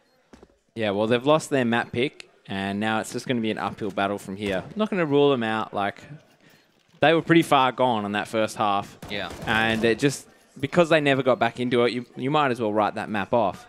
But I mean, they're going to need to step it up for the next map. Like, that's just not acceptable. Grand finals, play. So Kings, I mean, look, I think Greyhounds really gave Kings a good run for their money. And now Kings have come in and they're versing Atletico, And Atletico, maybe they didn't have a tougher opponent, such as Greyhounds. Yeah. So we don't have much to gauge them off. Maybe Chiefs weren't that good. And so now we're seeing Atletico on their map pick against Kings. I'm just surprised that it was that bad. So I think the next game, it's definitely got to be closer than that. There's no way it can get worse than that. But it's looking like a decisive 2-0 Kings at this rate. It's definitely not looking good for Atletico. And if you're the Kings, you're probably going to feel like you're on that hype train. You've got the momentum building. Now, I think we could all see, though, that there was a point in that map where Atletico essentially went, we've lost, right? Yeah. And at that point, it really didn't mean that much else to them at that, from then on. They didn't seem to take it seriously. I don't know whether that's a good thing or a bad thing. Maybe it gives them more time to put it behind them and to start, getting themselves in that frame of mind to come on and to fight a grueling battle on a different map. Yeah, it works both ways. So they can let go of any sort of pressure that they had and just roll with it and, fight to the death, basically. And that can work really well. But they were so far gone that it's just not going to work in their favour at that point. And also the way that Kings were playing, they didn't really change. Even though they were winning so bad, they just kept playing the way they were playing, and Atletico had nothing against it, right? This next map, what we need to make sure is the Kings don't come in too cocky. Like, that was such an easy win. They're going to go outside. They're going to slap each other on the back. Yeah. And then they're going to be like, this is easy. We've got this next map. It's our pick, like whatever. And they could fall down this same trap that Atletico did if they're not careful. So they can't afford to get too ahead of themselves. Atletico didn't show up at all that first map. And now I guess if you're an Atletico fan, you got to hope they show up. If you're a Kings player, you've got to expect them to show up. In reality, there's no reason that Atletico cannot bring this back. They should be able to do it. They're one of the top teams in the region. We saw them take it to the Chiefs this morning. Guys and girls, I hope your Opal cards are topped up because we're going to train in just a moment. Right now, we'll take a break after this. Game number 2.